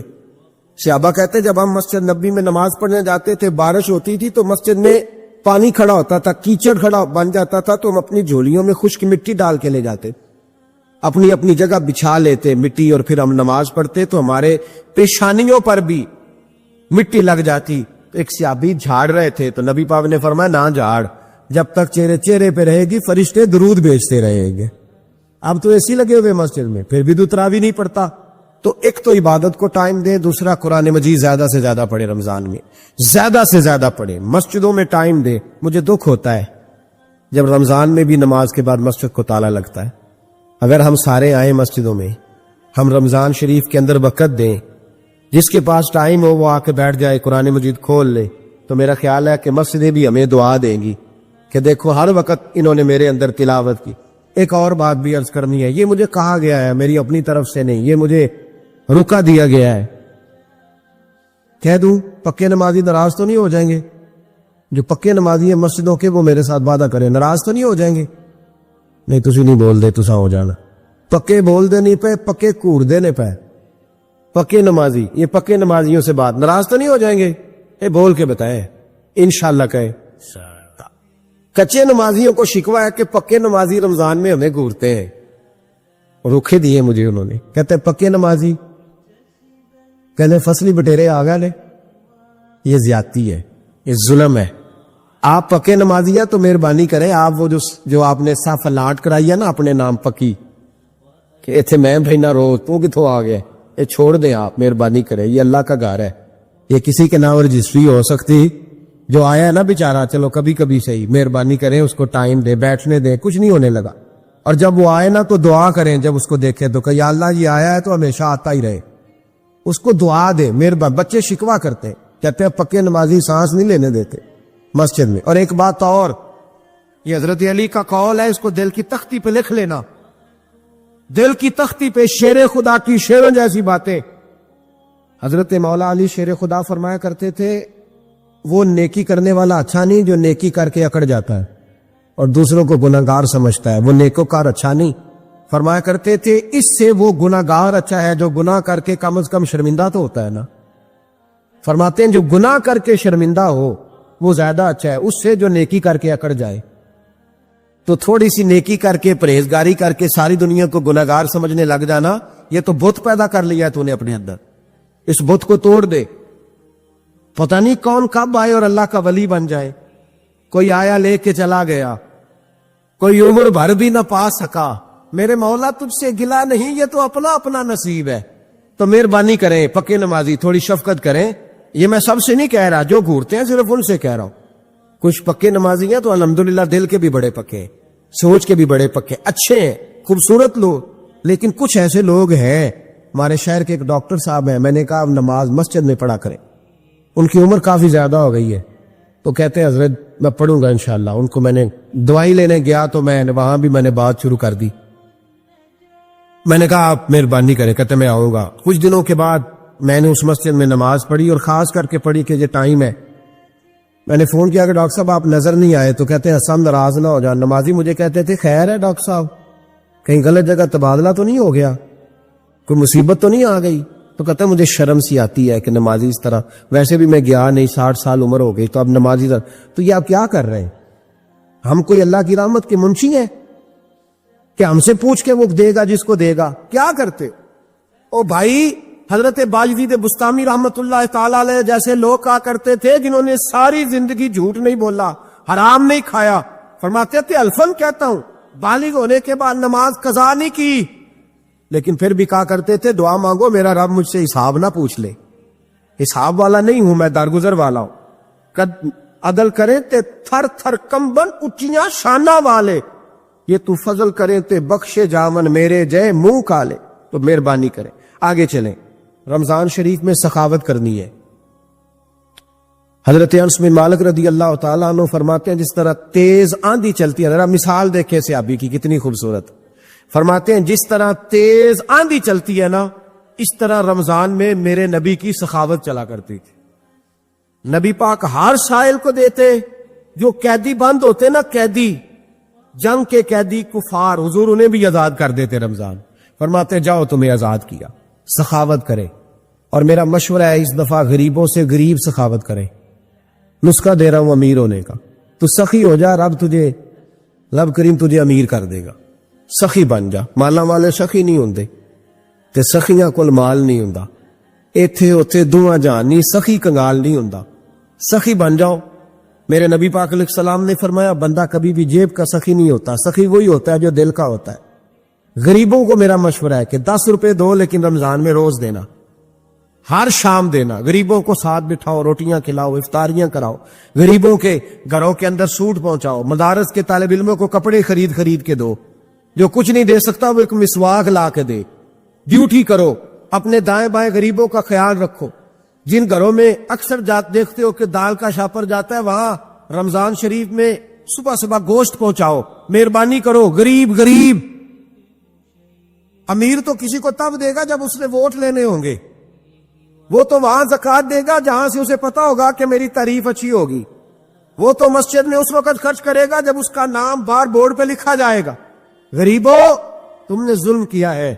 اگر تم اپنی 4 غریب بھائی مل کے ایک غریبنی بہن کا خیال رکھتے تو اس غریبنی کو محلے کے چودھری کے پاس نہ جانا پڑتا. اگر 4 غریب بھائی ایک غریب بھائی کا خیال کر لیتے, تھوڑے جو صاحب حیثیت تھے, تو وہ مجبور نہ ہوتا. مہربانی کرو. حضرت عبداللہ ابن عمر رضی اللہ تعالیٰ عنہ ہر روز مدینے کے مسکینوں کو ڈھونڈ کے لاتے تھے. فرماتے تھے کہ ان کو ایک تھیلا دینا میں عزت نہیں سمجھتا. ڈھونڈ کے لاتے غریبوں کو اور اپنے سامنے دسترخوان بچھاتے رمضان میں, اور پھر ان پہ کھانے چنتے اور فرماتے غریب کھائیں گے تو میرا اللہ راضی ہوگا. ساتھ بٹھا کے کھلاتے. ایک بڑی عجیب بات ہو گئی, گھروں میں ہو جاتی ہے. جن گھروں میں زیادہ مہمان آتے ہیں وہاں یہ مسئلے بن جاتے ہیں. ایک دن زوجہ کہنے لگی کھانا آپ کا یہ آج مہمان کو نہ لائیے گا. کہہ دیتی ہیں نا بیویاں کبھی کبھی, یہ نافرمانی نہیں. اگر آپ کو کھڑا کیا جائے نا رمضان میں روزہ رکھ کے باورچی خانے تو لگ پتا جائے, اس کو نافرمانی نہ سمجھے. بیوی نے پکا کے نہیں دیا جی. تو حضرت عبداللہ ابن عمر کی زوجہ کہنے لگی آپ کا کھانا ہے, مہمانوں کا کوئی نہیں. تو حضرت عبداللہ ابن عمر کہنے لگے اللہ تجھے جزا دے, تو روز پکا کے دیتی ہے, چل اس طرح کر, مجھے سرکہ اور کھجور دے دے, روٹی میرے مہمان کو دے دے. آپ کی زوجہ رو پڑی, کہنے لگی اگر آپ افطاری والوں کا اتنا خیال کرتے ہیں تو میں نہ کروں. مجھے 10-20 منٹ کا ٹائم دے, میں اپنے اوپر وزن بوجھ ڈالوں گی, میں تھوڑی مشقت میں پڑوں گی, لیکن مہمانوں کے لیے افطاری کا ضرور بندوبست کروں. ہمارے ہاں تو افطاریاں بھی سیاسی ہیں, ووٹ اکٹھے کرنے کے لیے افطاریاں. اور ڈرو اللہ سے. کس نام پہ لوگ دنیا داری کریں گے, کس نام. غریبوں کو کھلاؤ کھانا جن کو سارا سال گوشت ملتا ہے ان کی. میں کل یونیورسٹی میں کہہ رہا تھا کہ بڑا ہاتھی ہوتا ہے پر بادشاہ شیر ہوتا ہے, اس لیے کہ شیر ہفتے میں 1 دن گوشت کھاتا ہے. اگر روز کھائے نا تو اس سے بھی نہ اٹھا جائے, جس طرح ہم سے نہیں اٹھا جاتا, اس سے اٹھا کوئی نہ جائے. وہ ہفتے میں 1 دن کھاتا. مگرمچھ سب سے دلیر جانور ہے دریائی جانوروں میں سے, لیکن 24 گھنٹے میں 700 گرام کھانا کھاتی ہے. اور شیر کا بھی پنجہ پکڑ لے تو شیر چھڑا نہیں سکتا. روٹی کھا کے تو حال ہی کوئی نہیں قوم کا. تو مہربانی فرمائے, فاقہ آپ کو طاقتور کرے گا, اور جتنا زیادہ انسان کھاتا ہے شہوانی قوتیں زیادہ ہوتی ہیں. اس لیے نبی پاک نے کہا تھا نوجوانوں کو یا شادی کر لو یا روزے رکھا کرو. اگر زیادہ روٹیاں کھاؤ گے تو تمہارے اندر نفسانی اور شہوانی قوتیں زیادہ پروان چڑھیں. تو مہربانی فرمائے رمضان میں غریبوں کے فاقوں کا خیال کریں, انہیں پہنچا کے آئے, گھر جا کے دے کے آئے. میں اکثر یہ روتا ہوں کہ ہماری مسجدوں میں نا 27ویں کو قاری صاحب کو سوٹ ملتا ہے. اس کے پیچھے سازش یہ ہوتی ہے کہ 27ویں روزے نہ تو درزی پکڑے گا نہ سی کے دے گا. تو ہم یہ سازش کرتے ہیں کہ دین جنانا ہوئے مولوی بھی ساڑھے ورگا سوٹ پا لے عید تے, تو پھر ساڑھے کی چودھری جتے مولوی جی فرق ہی رہ گیا. تو 27ویں کو اس لیے دیتے ہو کہ درزی نہ پکڑے. اس بیچارے کو دینا ہے تو 1 رمضان کو دو. اس کو حضرت جی میرے والا جوڑا پہن کے آپ نے تراویاں پڑھانی ہے, یہ جمعہ آپ نے میرے سوٹ سے. مہربانی کریں آپ جو آپ کے اپنے علاقے کے مسجد کے قراء ہیں, حفاظ ہیں, طالب علم ہیں, ان کو رمضان شریف سے شروع ہونے سے پہلے, اور کسی گھر میں آپ لنگر پہنچاتے ہیں 20ویں روزے تو 20 روزے تو فاقے سے انہوں نے رکھ لیے, اب آپ گھی لے کے پہنچ گئے. اگر رمضان کی نیت کر کے رمضان سے پہلے بھی دو گے تو اللہ رمضان جتنا ہی اجر عطا فرمائے گا. فطرانہ 1 رمضان کو دے دو, مہربانی کرو, تاکہ غریب کے گھر کے اندر چولہا صحیح جلے, اس کے بچے بھی کھانا صحیح کھائیں. میری یہ گزارش ہے کہ اگر آپ نے کسی غریب کی بچی کو کپڑا, لباس اور غریبوں کو کچھ لے کے دینا ہے تو رمضان سے پہلے لے کے دیں, تاکہ درزیوں کا ریٹ کم ہو, وہ کام جو ہے وہ جلدی ہو جائے. اور میری گزارش ہے مسلمانوں سے کہ اپنے سارے کام رمضان سے پہلے سمیٹ لو. اتنے قیمتی دن دوبارہ نہیں ملیں گے جو زندگی میں رمضان دوبارہ سے آ رہا ہے. سارے کام پہلے کر لو. ہمارے ہاں تو آپ یقین کر لیں, نہ درزی تراویاں پڑھتا ہے, نہ کپڑوں والا پڑھتا ہے, نہ کاج بٹن والا پڑھتا ہے, نہ نلکی والا پڑھتا ہے. وہ کہتے ہیں جی راشی سارا ان دنوں میں. وہ جو آخری 10 راتیں ہوتی ہیں نا رمضان کی, حضرت عائشہ صدیقہ رضی اللہ تعالیٰ عنہ فرماتی ہیں حضور ہمیں نفل کے لیے نہیں جگاتے تھے، پر رمضان کے آخری 10 دن فرماتے اٹھو، یہ سونے کا ٹائم نہیں. اور ہمارا وہی ٹائم سارا بازاروں میں گزر جاتا ہے. وہ جو کچھ لینے کا وقت ہے، شب قدر تلاش کرنے کا وقت ہے، وہ سارا ہم بازاروں میں گزارتے ہیں. ہم انشاءاللہ تعالی رمضان کی آخری 10 راتوں میں شب بیداری کریں گے، محفل کریں گے، تلاوت کریں گے، تسبیح پڑھیں گے، جو ہم سے ہو سکے گا. مسجدوں کا رخ کریں، یہاں پہنچ سکتے ہیں تو یہاں پہنچ جائیں، لیکن اپنا وقت ضائع نہ کریں. کوئی ایسا کام نہ کرے کہ جس میں ایک لمحہ بھی رمضان المبارک کا ضائع ہو. آخری بات سنیں، رمضان میں ہم نے کیا کرنا ہے. سارا سال دین کے لیے کوشش کی ضرورت ہے. سارا سال ہم جب کہیں جا کے دین کی بات کرتے ہیں تو ہمیں ایسا لگتا ہے کہ یہ لوگ بیچارے ترس رہے تھے کہ کاش کبھی پہلے ہمیں بات سننے کو ملتی. دین کی بات کی ہر وقت ضرورت ہے. رمضان کے اندر لوہا گرم ہوتا ہے. کیوں بلا؟ شیطان قید ہو جاتا ہے. پہلے جب دین کا کام ہوتا ہے تو دو قوتیں آپس میں لڑتی ہیں. ہم تبلیغ کرتے ہیں، ایک دوسرے کو پیغام دیتے ہیں. شیطان جواب کے اندر کیا کرتا ہے کہ جب ہم یہاں کسی آدمی نے بات کی یا سنی تو بڑا دل نرم ہو گیا، لیکن جب گھر گئے تو شیطان نے پھر وسوسہ ڈال دی. رمضان میں ایسے نہیں ہوتا، صرف تبلیغ ہوتی ہے، شیطان قید ہوتا ہے. ملا رومی رحمۃ اللہ علیہ فرماتے ایک دن نا شیر نے ایک دن نا ریچھ کو ساتھ لے لیا اور ساتھ لے لیا لومڑی کو. اس نے کہا اور شکار کر دے چلے. چلو جی، شیر کی مہربانی ذات لے لیا ہے، حالانکہ اس کو کسی کی مدد کی ضرورت ہے. وہ تو بادشاہ ہے، بادشاہ سلامت نے ساتھ لے لیا. شکار کیا 3 چیزوں کا. ایک شکار کیا خرگوش، ایک ہرن، ایک گائے. اب وہ شکار کر کے واپس آئے تو جو ریچھ تھا نا اکڑ اکڑ کے چلنے لگا کہ بادشاہ کے ساتھ میں بھی تھا، یعنی شکار میں میرا بھی حصہ. اور شیر بھی سمجھ گیا بات کو کہ اس کا دماغ خراب ہو رہا ہے، ایسا کہ میں نے تو ویسے ہی ساتھ لیا. وہ ریچھ صاحب بھی نا تگڑے ہو گئے. انہوں نے کہا ہو میں ساتھ ہی تھا کہ اب بادشاہ نے تو ویسے ساتھ لیا تھا کہ چلو 2-4 آدمی مل کے. تو وہ پیر بارش شاہ صاحب رحمۃ اللہ تعالی علیہ سے کسی نے کہا کہ آپ کے جو شیخ ہیں، آپ کے مرشد ہیں، آپ کو بلا کے مشورے لیتے ہیں، کام لیتے ہیں، تو آپ تو بڑے خوش نصیب ہیں. تو انہوں نے کہا ہیر ہس بولے تے دی مہربانی، ورنہ وانجے تے لاڈ ہی لڈاونے نے. انہوں نے کہا ٹھیک ہے، اگر اس نے مہربانی کر دی ہے تو اس میں میرا نہیں، ان کی نظر شفقت ہے. ہیر ہس بولے تے او دی مہربانی، انہوں نے مہربانی فرمائی ہے تو بڑی کرم نوازی ہے، ورنہ من آنم کے من دانم، جو میں ہوں اس کا مجھے پتا تو ہے ہی نا، تو میں اس میں اپنے آپ کو اتنا بڑا نہیں سمجھ. اس نے نا شیر نے بھانپ لیا. اس نے کہا کہ اس کے ذہن کے اندر بات آ رہی ہے کہ شاید میں کو بلاؤ. تبھی تو مجھے اسپیشل بادشاہ نے کہا کہ چاہے میرے ساتھ شکار کر دے، میں ہے کوئی میرے اندر بات. اللہ اکبر. اس نے نا آ گئے، بیٹھ گئے. اس نے کہا اس سے بادشاہ نے کہ کیا کرنا ہے، اب شکار تو ہو گیا ہے. اس کے اندر تو سودا سمایا ہوا تھا نا. اس نے کہا جی کرنا کیا ہے، بانٹ کے کھانا چاہیے، بانٹ کے کھانا چاہیے. اس کو بڑا غصہ آیا.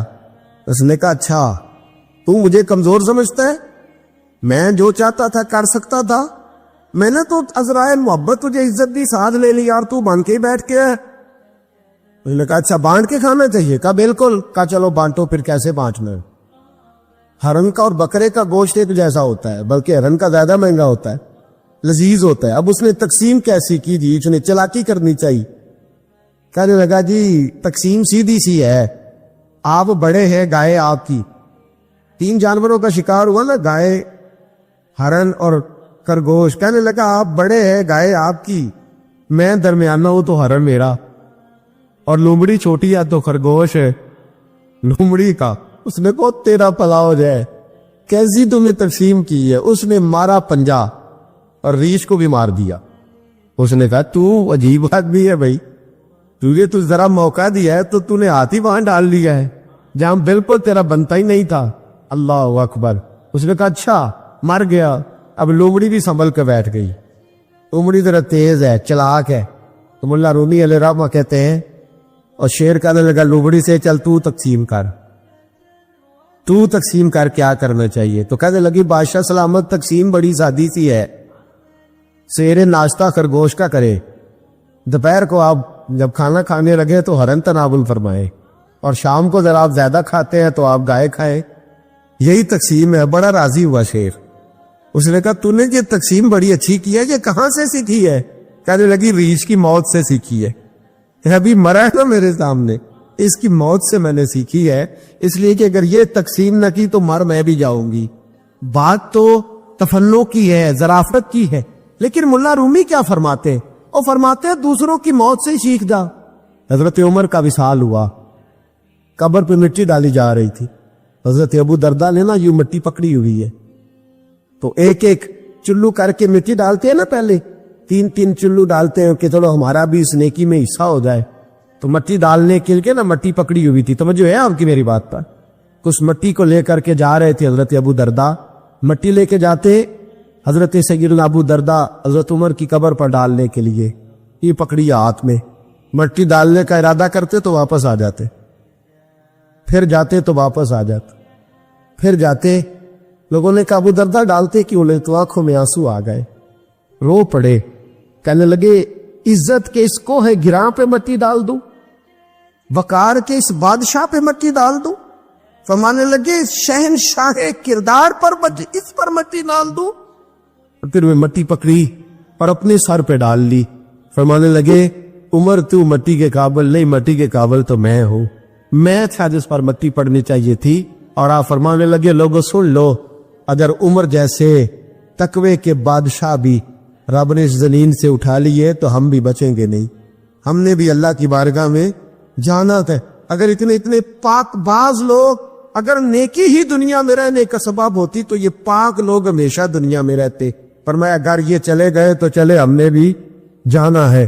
جو حضور کی پناہ میں آ جاتا ہے نا وہ بچ جاتا ہے. اللہ کرے آپ کو سمجھ آئے میری بات کی. جو حضور کی پناہ میں آ جاتا ہے وہ, جو دنیا دار رہتا ہے, مالدار رہتا ہے, حضور کی پناہ میں نہیں آتا وہ بے سکون رہتا ہے.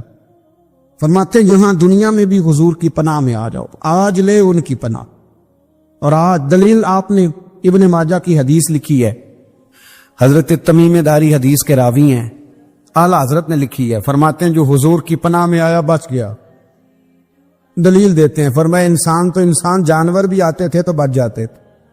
حضرت تمیم داری رضی اللہ تعالیٰ عنہ فرماتے ہیں کہ ہم کھڑے تھے, ایک اونٹ دوڑتا ہوا آیا. نبی کریم صلی اللہ علیہ وسلم کے پہلے اس نے قدموں پہ سجدے کیے.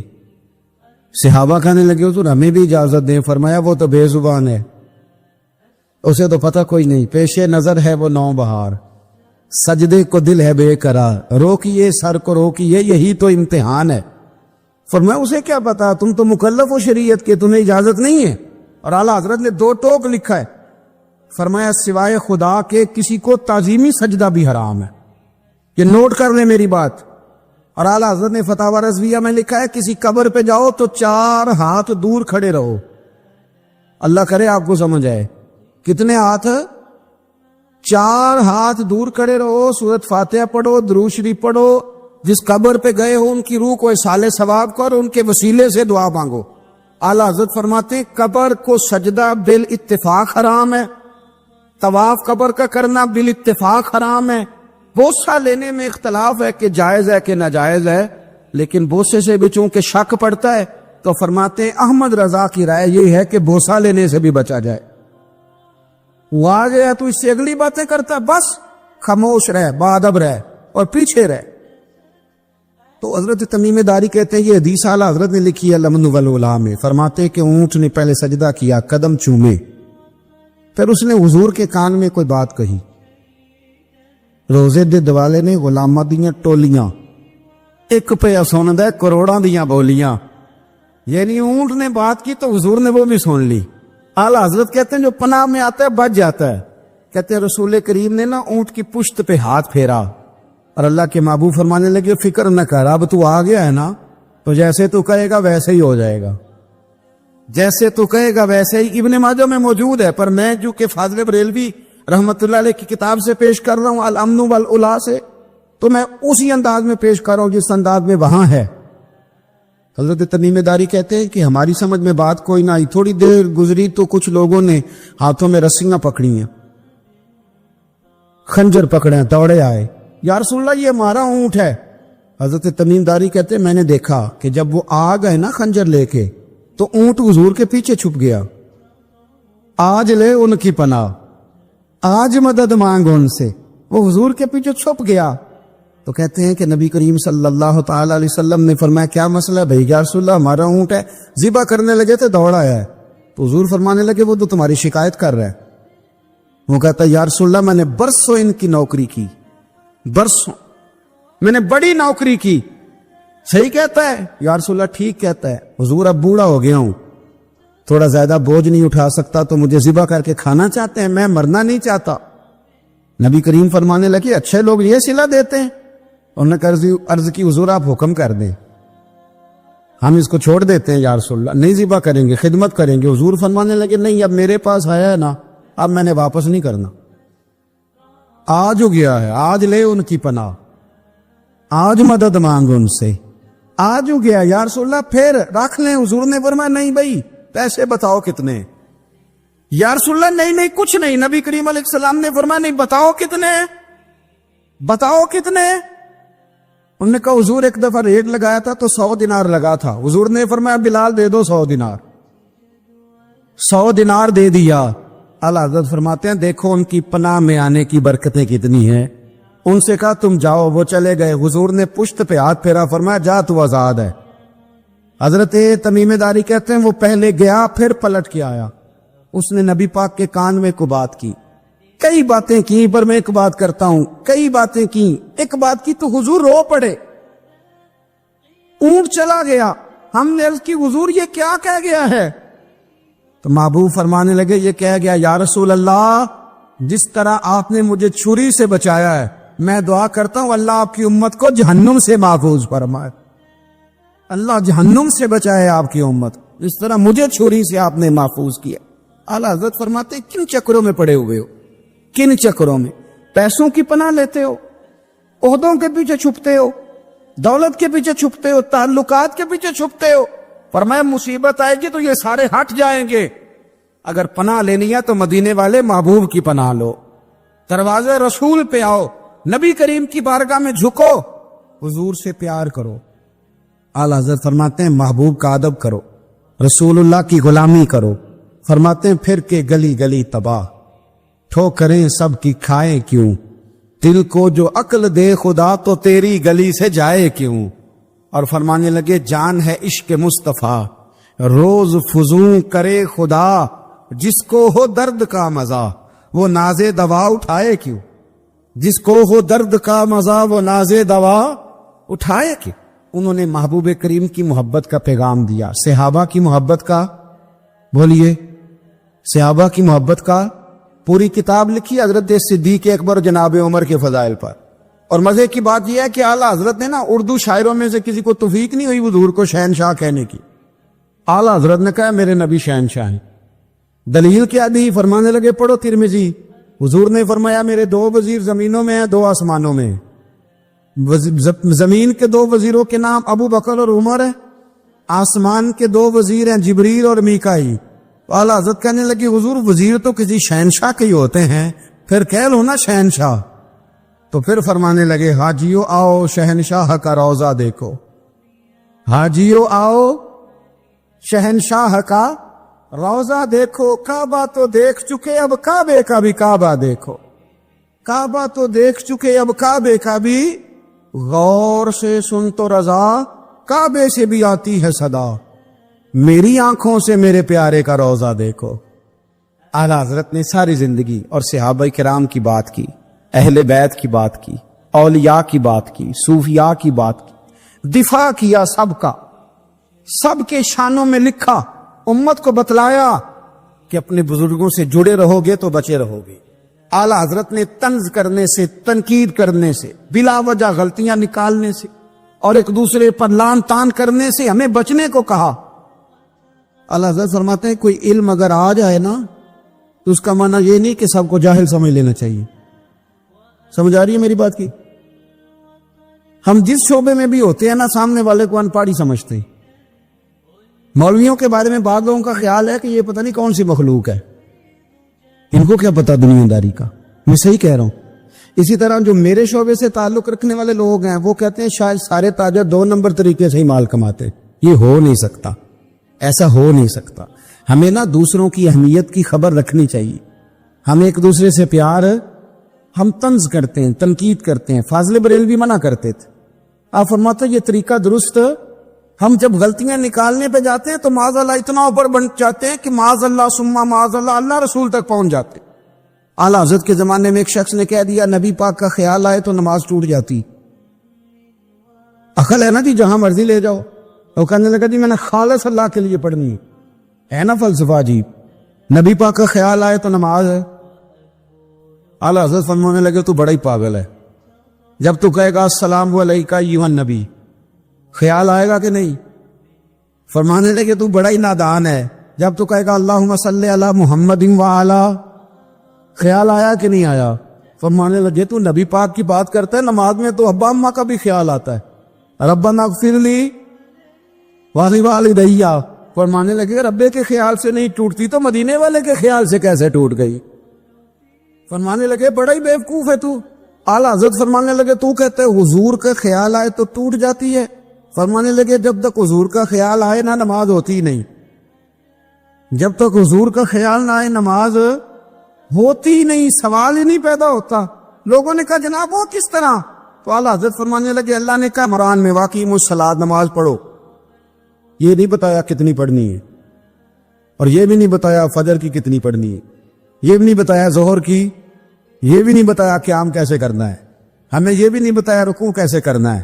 ہمیں پتا کیسے پتا چلا؟ جب صحابہ نے کہا نا رب کہتا ہے نماز پڑھیں تو کیسے پڑھیں, تو حضور فرمانے لگے سلو کما رأیتمونی اصلی, نماز اس طرح پڑھو کرو جس طرح مجھے پڑھتے ہوئے دیکھتے ہو. تو کہا یہ تو کیسی عجیب بات کر رہا ہے کہ نبی کریم صلی اللہ علیہ وسلم کا خیال آئے. اور پھر بڑی مزیدار بات, ایک شخص نے اعلیٰ حضرت سے آ کے نا اس زمانے میں نا ایک آریہ مذہب ہوتا تھا, اب اللہ کا شکر ہے وہ کوئی نہیں. اب ویسے جو بڑے نئے نئے مذہب نکل آئے ہیں, جو آدمی جتنا پڑھ جاتا ہے معاذ اللہ وہ ایک نئی بات ہی شروع کر دیتا ہے, اور جو انوکھی بات کرے اس کے پیچھے رش بھی زیادہ ہو جاتا ہے. سٹائل ذرا ہٹ کے ہو نا جی تو ذرا ماحول جلدی بن جاتا ہے. تو وہ آریہ مذہب تھا, تو وہ ایک آریہ آ گیا اعلیٰ حضرت کے پاس, آ کے کہنے لگا کہ فرض کی اہمیت زیادہ ہے کہ سنت کی؟ تو اعلیٰ حضرت فرمانے لگے بھئی اہمیت تو فرض کی زیادہ ہے. تو کہنے لگے آپ کا وضو تو پھر سنت سے شروع ہوتا ہے. وضو میں پہلا فرض ہے منہ دھونا, اور آپ سب سے پہلے ہاتھ دھوتے ہیں, یہ بھی سنت. ناک میں پانی ڈالنا یہ بھی, کلی کرنا یہ بھی. میری بات کی سمجھ آ رہی ہے؟ اس نے کہا یہ آپ عجیب لوگ ہیں, فرض اگر بڑا ہے تو پہلے فرض ہونا چاہیے تھا. سمجھ آ رہی ہے میری بات کی؟ لوگ دین پر بڑے بڑے مختلف اعتراضات کرتے ہیں نا. اس نے کہا جی پہلے ہونا چاہیے تھا فرض, تو منہ دھونا فرض ہے, آپ نے گھٹنوں تک ہاتھ دھوئے, اب یہ جو آپ نے ہاتھ دھو یہ بھی سنت, کلی کری تو وہ بھی سنت, ناک میں پانی ڈالا تو وہ بھی سنت, تو آپ تو چوتھے نمبر پہ فرض ادا کر رہے. تو اعلیٰ حضرت فرمانے لگے تم اصل میں محبوب کا غلام نہیں نا. ہاں تجھے کیا پتا ہو یہ بات کیا ہے, تو بیٹھ جا ہم سے سن, ہم تجھے بتاتے. اس نے کہا جی کیا مطلب؟ فرمانے لگے یہ محبوب جو ہے نا ہمارے, یہ ہمیں بڑی جگہوں سے بچاتے ہیں, یہ بچا بچا کے فرائض تک لے جاتے ہیں. کیا کیا مطلب؟ کہنے لگے حضور نے ہمیں کہا ہے کہ پہلے نا ہاتھ دھو لو, پتہ چل جائے پانی زیادہ گرم تو نہیں, منہ جاوی نہ جائے, پہلے نا دیکھ لو. فرمایا پھر ناک میں ڈال کے پتہ کرا لو کہ اس میں سے بدبو تو نہیں آتی. سنت بھی ادا ہو گئی, پتہ بھی چل گیا بو تو نہیں آ رہی. اور فرمایا پھر منہ میں ڈال کے چکھ لو کہ بد ذائقہ تو نہیں. اب یہ 3 سنتیں ادا کر کے تم فرض ادا کرو گے تو اللہ بھی راضی ہوگا, اللہ کے رسول بھی راضی ہو. میرا پسندیدہ موضوع ہے اعلیٰ حضرت پہ بات کرنا. اب میں مطلب کون کون سی بات چھیڑوں اور کون کون سی چھوڑوں, آپ ذرا غور کریں. ان کو نا بات منوانی بھی آتی تھی. اعلیٰ حضرت کا فتویٰ ہے کہ جمعے کی دوسری اذان جو ہے نا وہ خطیب کے سامنے کھڑے ہو کے نہیں دینی چاہیے, باہر دروازے پہ دینی چاہیے. اعلیٰ حضرت رحمت اللہ علیہ نا جبل پور چلے گئے, سفر تھا وہاں. آپ کے 2 خلفاء تھے, باپ بیٹا مولانا عبدالسلام بھی خلیفہ تھے, مفتی برہان اللہ ان کے بیٹے وہ بھی خلیفہ تھے. فاضل بریلوی جب وہاں پہنچے نا, عالم وہ نہیں ہوتا کہ جو بات لچھے دار تقریر کر کے تو گزر جائے. عالم وہ ہوتا ہے جس کو بات کرنی بھی آتی ہو اور ذہن میں اتارنی بھی آتی ہو. وہ شخص ہے جو پختہ علم رکھتا ہو, اسے پتا ہو کہ کس حکمت کے ساتھ لوگوں کو بات سمجھانی ہے. کلم الناس علی قدر عقولہم, اگرچہ مدرسین کی بھی بڑی بات ہے لیکن ٹھہر ٹھہر کر طریقے سے پیار سے ہمارے بزرگ سمجھاتے تھے. اعلیٰ حضرت سے وہاں کسی نے پوچھا جی جمعے کی دوسری اذان کہاں پڑھنی چاہیے؟ تو اعلیٰ حضرت فرمانے لگے باہر پڑھنی چاہیے. آپ نے وہ فتویٰ دے دیا. وہاں جناب لڑائی شروع ہو گئی. وہاں لوگوں نے کہہ دیا جناب ہمارے ہاں 40 سال سے ہو رہی ہے, کسی نے کہا 35 سال سے. اعلیٰ حضرت فرمانے لگے دین تجربے سے نہیں آتا, دین علم سے آتا ہے. یعنی 40 سال تجربہ ہو گیا تو اس کا مطلب ہے آپ عالم ہو گئے. دین کا تعلق تجربے سے وہ علم سے ہے. وہ بحث ہو گئی. اعلیٰ حضرت نا انگریز کی عدالت نہیں جاتے تھے. فرماتے تھے عدالت تو وہ ہوتی ہے جہاں عدل ہوتا ہے, آپ اس کو کچہری کہتے تھے, عدالت کہتے ہی نہیں تھے, اور کبھی گئے ہی نہیں تھے. انہوں نے مقدمہ کرا دیا اعلیٰ حضرت نے, پرچہ کٹوا دیا جی مولانا نے فساد کرا دیا. اب وہ جج مسلمان تھا, اس نے ریڈ کر لیا. وہ جو نائب قاصد نہیں, وہ ادری جس کو کہتے ہیں آوازیں دیتا ہے, فلاں بن فلاں حاضر ہو, وہ اعلیٰ حضرت کا مرید تھا. آپ نے اسے بلا کے نا تو ساری بات سمجھا دی. وہ سمجھ گیا کرنا کیا ہے. جب باری آئی نا اعلیٰ حضرت کی تو جج صاحب نے کیس پہلے پڑھ لیا تھا کہ یہ مسئلہ ہے. مولانا کہتے ہیں اذان باہر پڑھو, تو کچھ لوگ کہتے ہیں سامنے پڑھنی چاہیے. اس نے کہا بھی بلاؤ مولانا رضا علی خان ولد نقی علی خان. وہ کہنے لگا کھڑا ہو کے نا جج کے سامنے, کانوں میں دونوں بالکل جج کے آواز دینی تھی نا باہر جا کے, تو جج صاحب کے سامنے جج صاحب کی طرف منہ کر کے کہنے لگا مولانا رضا علی خان ولد نقی علی خان حاضر ہو. اور جج کہنے لگا بیوقوف باہر جا کے کہنے لگے یہی تو میرے پیر کہتے ہیں, یہی تو وہ فرماتے ہیں کہ خطیب تو آیا بیٹھا جمعہ پڑھانے, وہ تو آیا ہوا ہے, باہر جا کے کہے جو نہیں آئے انہیں بھی پتا چل جائے کہ جمعہ پڑھنا ہے, یہی تو وہ کہتے ہیں. وہ جج کہنے لگا مولانا کو آنے کی ضرورت نہیں, وہ جو بھی کہہ رہے ہیں ٹھیک ہی کہہ رہے ہیں, وہ ٹھیک کہہ رہے ہیں جو بھی کہہ رہے ہیں. انہوں نے فکری طور پر لوگوں کی تربیت کی, انہیں بات سمجھا. ایک مولانا نے کہہ دیا کہ نبی پاک صلی اللہ علیہ وسلم کو تو غیب کا علم ہی نہیں, تو اعلیٰ حضرت فرمانے لگے تو بتا اگر نہ ہو حضور کو غیب کا علم تو تیرا کیا فائدہ ہے. سوچنے کی بات ہے نا بھائی, کوئی اختلاف نہیں, لیکن کسی کا کیا نقصان ہے اگر اللہ اپنے نبی کو غیب کے خزانوں کی چابیاں دے؟ ہے کسی کا نقصان؟ عجیب فلسفہ ہے نا. میں سفر کرتا رہتا ہوں تو بچے میپ لگا لیتے ہیں, اس کو غیب ہے کدھر جانا کدھر نہیں جانا, لے جاتا ہے کہ نہیں, لیفٹ ہو جاؤ رائٹ ہو جاؤ, کس نے بتایا اسے؟ اس کی بات ماننا اسلام کے کفر. اللہ اکبر, الجھ گئی نا بات. پھر وہ بتاتا ہے کہ آپ 5 گھنٹے 4 منٹ میں فلان جگہ پہنچ جائیں گے, تو اتنی دیر میں بندہ پہنچ جاتا ہے اینڈ ٹائم پہ. تو یہ بات ماننا اسلام کے کفر.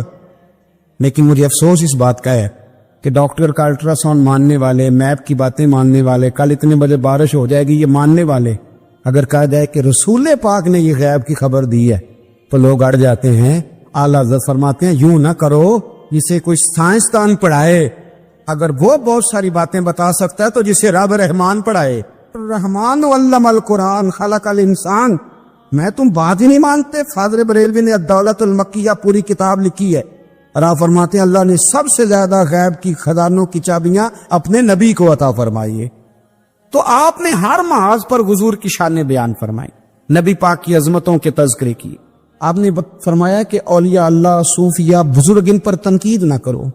ہمارا نا آج مزاج بن گیا ہے, میں اکثر کہتا ہوں کہ لوگوں کا ذائقہ خراب ہو گیا ہے. یہ جو لوگ کہتے ہیں نا نماز میں دل نہیں لگتا, محفل میں سرور نہیں آتا, ہم جب اینک تنقید کی لگا کے جاتے ہیں تو کیسے مزہ آئے گا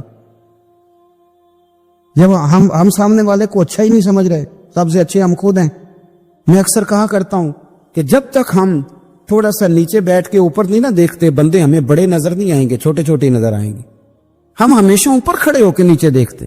مہربانی فرمائیں. تو بڑی شاندار بات لکھی اعلیٰ حضرت بریلوی نے ملفوظات شریف میں. آپ فرماتے ہیں 2 بڑے زبردست قاری تھے. تلفظ اچھا ہی ہونا چاہیے, لیکن اس کا یہ مطلب نہیں کہ پھر آپ سب پہ تنقید ہی کرتے رہیں. اعلیٰ حضرت فرماتے 2 قاریوں نے نا ایک بزرگ کے پیچھے نماز پڑھی, تو ان کے نا کچھ قواعد مستحب, کچھ قواعد ٹھیک نہیں تھے. تو کہنے لگے شہرت تو بڑی سنی تھی پر بابے کو تو قرآن بھی صحیح نہیں پڑھنا آتا. یہ اعلیٰ حضرت نے لکھا ہے, چھوڑو جو یہ بھی کو بلی ہے. فرماتے ہیں بس مستحب قواعد ٹھیک نہیں تھے, جو چیزیں ضروری ہیں وہ ٹھیک پڑھتے تھے بابا جی. اب ان دونوں نے تنقید کی دل میں, اور باہر نکل ایک دوسرے سے کہنے لگے یار کتنا سوچ کے آئے تھے, پر یہ تو قرآن پاک بھی ٹھیک نہیں پڑھتے. اب موسم تھا تھوڑا سا ایسے ہی, معتدل موسم تھا, نہ زیادہ گرمی تھی نہ زیادہ سردی تھی. قریب ایک جھیل تھی, کپڑے اتارے، تہمتیں باندھی اور جھیل میں گھس گئے نہانے کے لیے۔ ایک شیر آیا تو کپڑے اٹھا کے لے گیا۔ اب بندہ پانی میں کتنی کو دیر رہ سکتا ہے؟ موسم بھی معتدل تھا، بڑی گرمی بھی بندہ زیادہ نہیں رہ سکتا، ٹھٹھرنے لگے، پریشان ہو گئے، کانپنے لگے، جائیں تو کدھر جائیں، بڑے پریشان۔ اب شیر بیٹھا ہے سامنے اور پہاڑی کے اوپر وہ بیٹھا، کپڑے لے کے آل حضرت فاضل بریلوی رحمت اللہ تعالی علیہ فرماتے ہیں کسی نے جا کے بزرگوں کو بتایا کہ وہ آپ کے مہمانوں کے کپڑے لے گیا شیر، تو ٹھٹھر رہے۔ وہ بزرگ آئے اور آ کے نا تو شیر کو آواز دی، اللہ ہر مشکل دی کنجی یارو ہاتھ مردان دے آئی۔ شیر کو آواز دی، کہنے لگے ادھر آئے نا۔ وہ آیا تو تھپکی دی۔ فاضل بریلوی نے حقوق والدین پہ لکھا، حقوق اولاد پہ لکھا، استاد کے حقوق پہ لکھا، شاگرد کے حقوق پہ لکھا، اعلی حضرت نے پڑوسیوں کے حقوق پہ لکھا، فاضل بریلوی رحمت اللہ نے پیر اور مرید کے حقوق پہ لکھا، اعلی حضرت نے شرطیں بیان کی مرید کس کا ہونا ہے، شرائط فرمایا سب سے پہلے 4 شرطیں دیکھو پھر بیعت کرنا۔ پہلی بات یہ کہ وہ بندہ اتنا عالم ہے کہ ضرورت کے مسئلے بتا سکے، جاہل کی بیعت جائز نہیں۔ اور دوسرے نمبر پہ فرمایا یہ بھی دیکھو کہ اعلانیہ گناہ تو نہیں کرتا، ظاہری طور پر شریعت کا پابند ہے۔ تیسرے نمبر پر یہ دیکھو اس کا سلسلہ متصل ہے، باقاعدہ کسی سے مرید ہوا ہے، سلسلہ اوپر تک صحیح چل رہا ہے۔ اور فرمایا چوتھا یہ ضرور یاد رکھنا کہ خلیفہ مجاز ہو، کسی شیخ کامل نے اسے اجازت بھی اپنی مرضی سے نہ بن کے بیٹھ گیا ہو کہ مجھے تویز مل گئے ہیں، یہ نہ ہو۔ فرمایا ان چیزوں کو دیکھو اور پھر پوری پابندیاں لگائیں۔ کسی نے پوچھا پیر اور مریدنی کا پردہ ہے؟ تو اعلیٰ حضرت فرمانے لگے نبی پاک کی جو بیویاں ہیں نا وہ مومنوں کی مائیں ہیں، ان کو قرآن نے مائیں کہا ہے، تو اگر اس ماں کا بیٹے سے پردہ ہے تو پھر مریدنی کا پیر سے پردہ کیوں نہیں؟ فرمایا واجب ہے مریدنی کے لیے پیر سے پردہ کرنا، واجب ہے۔ آپ کو ایک بزرگ تھے، انہوں نے اپنے ہاں جلسے پہ بلایا، جب آپ پہنچے تو وہ عورتوں کو ننگے منہ تعویذ دے رہے تھے، آپ نے دور سے دیکھا تو واپس آ گئے۔ وہ دوڑے پیچھے، کہنے لگے مولانا کچھ تو خیال کریں، لوگ کیا سوچیں گے، ایسے چلے گئے۔ تو آپ فرمانے لگے شاہ جی آپ نبی پاک کی شریعت کا خیال نہ کریں تو میں آپ کا خیال کروں؟ شریعت اسلامیہ کا خیال نہیں کر رہے، بے پردہ عورتوں میں بیٹھے ہو۔ وہ کہنے لگے میں توبہ کرتا ہوں، آج کے بعد نہیں کروں گا۔ فرمایا پھر ہاتھ بڑھائیے، پھر میں آپ کے ہاتھوں کے بوسے لیتا ہوں، اس لیے کہ اگر آپ مان گئے ہیں تو پھر ہمارا اختلاف نہیں۔ ساری زندگی دین کی پہرے داری کی۔ اعلیٰ حضرت رحمت اللہ علیہ نے آج سے 150 سال پہلے کہا تھا مسلمان اپنے بینک قائم کریں، اپنا سرمایہ۔ ایک جو باتیں آج کر رہے ہیں نا آپ کے لوگ دانشور، وہ 125 سال پہلے کہا تھا کہ اپنے بینک بناؤ، آپس میں مسلمان تجارت کریں۔ فرمایا اپنا پیسہ ایک دوسرے پر خرچ کرو، غریبوں کو وظائف دو، وہ سارے طریقے اپناؤ جو صحابہ نے اور محبوب کریم نے ہمیں عطا فرمائے۔ مسلمانوں کی فلاح پر انہوں نے بڑا کام کیا۔ وہ زمانہ اقبال پہلے کہا کرتے تھے سارے جہاں سے اچھا ہندوستان ہمارا، پھر اللہ نے توفیق دی تو کہنے لگے نہیں خاص ہے ترکیب میں قوم رسول ہاشمی۔ اعلیٰ حضرت اسی زمانے سے کہہ رہے تھے نہیں بھائی جو مصطفیٰ کے غلام ہیں ان کا منصب اور معیار الگ ہے، بڑی محبت سے زندگی گزاری، اللہ سے بڑا ڈرتے تھے۔ سید ایوب علی رضوی صاحب آپ کے خلیفہ ہیں، وہ کہتے ہیں ایک چھوٹا سا بچہ صبح صبح آ گیا، کہنے لگا حضور آپ کی کل دعوت کرنی آ جائیں گے؟ آپ نے فرمایا آ جاؤں گا۔ کہنے لگا میں یتیم ہوں، باپ میرا فوت ہو گیا، میرا بڑے دل کرتا ہے آپ سے محبت ہو گئی۔ فرمایا کب آؤں؟ اس نے کہا کل آ جانا۔ کیا کھلاؤ گے؟ تو چنے کی دال اس نے جھولی میں ڈالی۔ کہنے لگا حضور میں لے آیا ہوں، رات کو بھگاؤں گا، کل آپ کو کھلاؤں گا۔ آپ بیمار رہتے تھے، دوپہر کو سوجی کے بسکٹ کھایا کرتے تھے۔ سید صاحب کہتے ہیں جب وہ جانے لگا تو اعلیٰ حضرت فرمانے لگے اگر اجازت دو تو ایک بندہ ساتھ لے آؤں؟ کہنے لگا لے آؤ۔ فرماتے ہیں اس کے گھر گئے تو اندر بیٹھنے کی جگہ بھی نہیں تھی۔ 1000 کتاب کے مصنف، لاکھوں کروڑوں مریدوں کے پیر، امت مسلمہ کتنے بڑے لیڈر، کہتے ہیں اس نے نا باہر گلی کے باہر دروازے کے باہر چٹائی بچھا دی۔ کہنے لگا حضور اندر جگہ نہیں ہے، میری اماں ہے اور آپ عورتوں سے بڑا پردہ کرتے۔ اعلیٰ حضرت باہر بیٹھ گئے زمین پہ، اس کو کہتے ہیں لاجپال پیر۔ باہر بیٹھ گئے، وہ چنے کی دال لایا اور باجرے کی موٹی روٹیاں۔ آپ کو تکلیف رہتی تھی پیٹ میں، آپ وہ چیزیں استعمال نہیں کرتے تھے، پر 1.5 روٹی کھائی۔ کھانے کے بعد کہا جائیں؟ کہنے لگا نہیں میری اماں آگ جلا رہی ہے، چائے پی کے جانا۔ وہ چائے آئی, جو بندہ سڑک سے گزرتا حضور یہاں بیٹھنے, فرمایا جاؤ کام کرو, دعوت ہماری ہے تمہاری نہیں, جاؤ اپنا کام کرو. وہاں بیٹھ کے کھانا کھایا. جب واپس نکلے تو اس بچے نے اجازت دی جائیے. واپس آئے تو کچھ چہرے پہ کمزوری کے آثار تھے, کچھ تکلیف پیٹ میں شروع ہو گئی. سید صاحب کہنے لگے حضور آپ نے کیا کیا, بیمار ہو جائیں گے. فرمانے لگے ایوب علی یار بیماری تو ٹھیک ہو جائے گی, پر تو نے دیکھا نہیں یتیم کا دل کتنا راضی ہو گیا ہے, کتنا راضی ہو گیا اس کا دل, کتنا وہ خوش ہوا ہے. اور فرمایا جب یتیم راضی ہوتا ہے تو اللہ بھی راضی ہوتا ہے, اللہ کے نبی بھی راضی ہوتا ہے. بڑی پرہیزگاری والی زندگی گزاری. 3 باتیں ان کی زندگی کا اصول تھا. ایک فرماتے تھے تمسک بالدین کرو, مضبوطی کے ساتھ دین کو پکڑ لو. اور دوسرا فرماتے تھے جو اللہ رسول کے دشمن ہیں ان سے ہمیشہ بچو, جو ذرا بھی کہیں بے ادبی کرے اس سے پرہیز کرو. اور تیسرے نمبر پہ فرماتے تھے اگر سکھ ہی جینا چاہتے ہو تو عشق رسول میں جینا سیکھو, ورنہ دنیا سے تو پیار ہو ہی جائے گا, دولت سے تو ہو ہی جائے گا, محبوب سے کرو گے تو زندگی سکھی ہو جائے گی. اللہ ہمیں ان کے فیضان سے فیض یاب فرمائے. سنو, وہ آپ نے حدیث سنی ہے نا کہ 70 صحابہ تھے اور ایک دودھ کا پیالہ تھا, تو حضور نے 70 کو پلایا تو 71ویں نمبر پر پیا. مصطفیٰ کریم نے فرمایا اگر میں اللہ کا رسول ہو کے 70 غلاموں کا جھوٹا پیتا ہوں, تو بتا تیرا, یہ بخاری مسلم ہے. لیکن اب ہماری نفاست پسندیوں کے رنگ بھی نالے ہیں نا, انہیں روٹی کھا لی ہے. اور اکثر اگر آپ ناراض نہ ہو تو بات کرنی پڑتی ہے, جب سامنے آ جاتی ہے تو کرنی پڑتی ہے. امیر کا جھوٹا ہو تو پھر خیر ہے, اگر غریب کا ہو تو جی اے چور صاحب تو پیے اور دے دیو, تو یہ ماڑے دا ہاتھ لگ گیا کہ تو کے لیا, یہ ظلم ہے, یہ زیادتی ہے.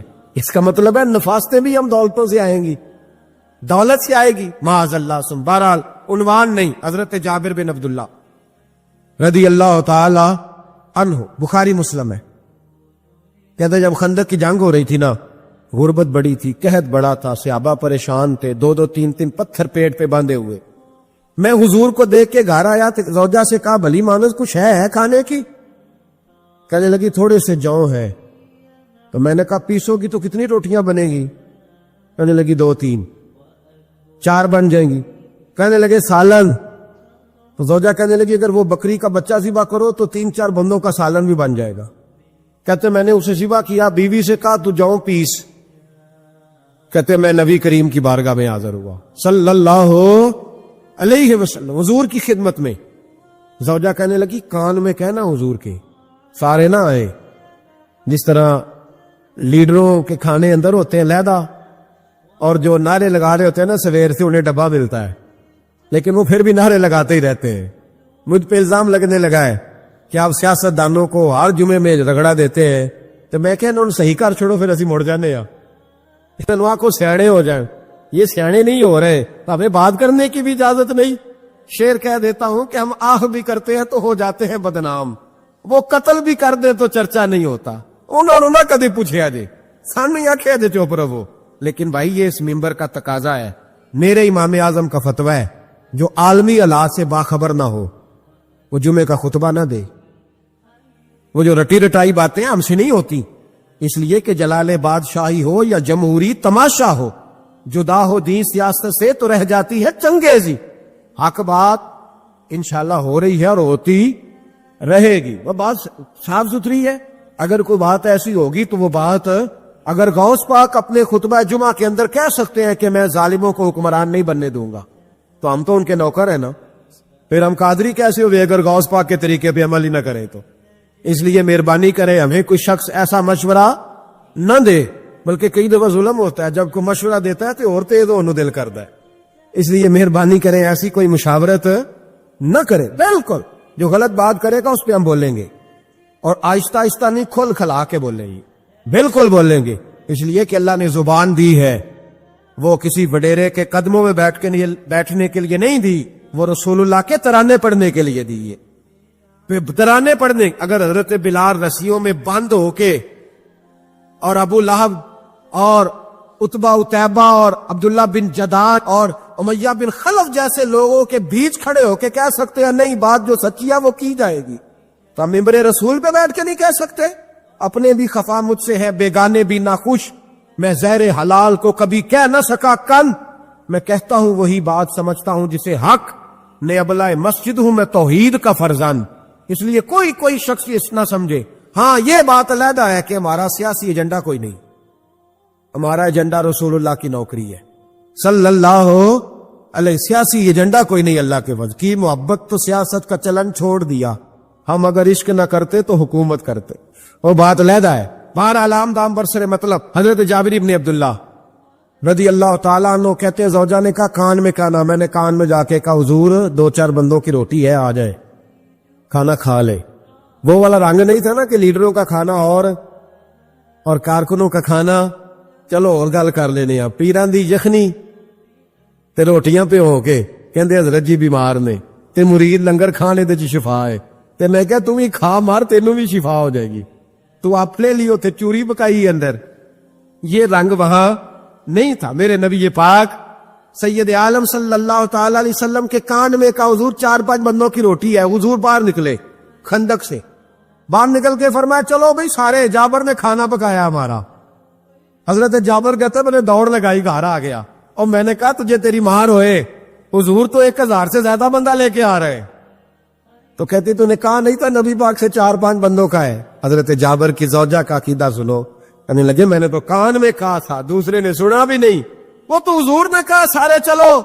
تو کہتے زوجہ مجھے تسلی دینے لگی، کہنے لگی بس پھر جو نبی آ رہے ہیں وہ انتظام بھی کرائیں گے، جو آ رہے ہیں وہ انتظام بھی کرائیں گے. کیا کہا مولانا حسن رضا نے؟ قلم توڑ دیے. کہنے لگے آج جو عیب کسی پر نہیں کھلنے دیتے، آج جو عیب کسی پر نہیں کھلنے دیتے، ارے کب وہ چاہیں گے میری حشر میں رسوائی ہو. دل میں ہو یاد تیری کوچائے تنہائی ہو، پھر تو خلوت میں عجب انجمن آرائی ہو. کہتے حضور آئے 1000 سے زیادہ کا لشکر لے کے اور مجھے فرمانے لگے روٹیاں نہ پکانا، پہلے آٹا میرے پاس لاؤ، اور چولہے سے کھانا نہ اتارنا، مجھے لے جاؤ. کہتے میں نے سالن بھی پیش کیا، روٹیاں بھی. حضور نے تھوڑا سا لواب دہن آٹے میں ڈال دیا، لواب دہن، تھوڑا سا لواب دہن ہنڈیا میں ڈال دیا. فرمایا اب نکالتے جاؤ اور کھاتے جاؤ، میرا جھوٹا ہو گیا، اب نکالتے جاؤ. حضرت جابر ابن عبداللہ کہتے ہیں 1400 بندے نے کھایا. ہمیں نہیں پتا روٹیاں کدھر سے آئی، اتنی برکت ہوئی پتہ نہیں کدھر سے آئی، سالن پتہ نہیں کدھر سے آیا. کہتے ہیں سارے سیر ہو کے کھا لیا تو فرمایا چلو بھی جاؤ جا کے کام کرو. مجھے فرمانے لگے اب تو بھی کھا، آ جا بچے بھی بلا. کہتے سب نے کھایا. حضور اٹھ کے جانے لگے تو فرمایا ذرا روٹیاں دیکھ، پہلے زیادہ تھی کہ اب زیادہ ہے، ذرا دیکھنا سالن پہلے زیادہ تھا کہ اب زیادہ ہے. تو میں نے کہا نہیں حضور پہلے سے زیادہ ہے. میرے محبوب کے تبرک میں اتنی برکت ہے. تو حضور کے وجود سے جو چیز لگ جائے تو اسے قیمتی نہیں سمجھتا. کہاں بیٹھ کے دین پڑھا ہے؟ یا ہمیں سمجھا لے یا پھر ہم تجھے سمجھائیں. صحیح تینوں سمجھائیے تو صحیح کر کے سمجھائیے. تو ان لوگوں کو گمراہ کرتے ہو، اتنا غلط نظریہ، اس قدر غلط ہو. میں نا غار سور پہ چڑھنے لگا تو مجھے وہاں ایک نیچے صاحب مل گئے. کہنے لگے اتنے کی لین چلے ہو؟ میں کہ تینوں اسی اتھوں بھی نہیں پوچھ کے آیا جدو کرو آئے ہیں، اتھوں بھی نہیں تینوں پوچھنا بے لیا، تو غلط فہمی دا شکار ہے. کہنے لگا وہ تو حضور تو کام سے گئے تھے، آپ کو کیا کام ہے؟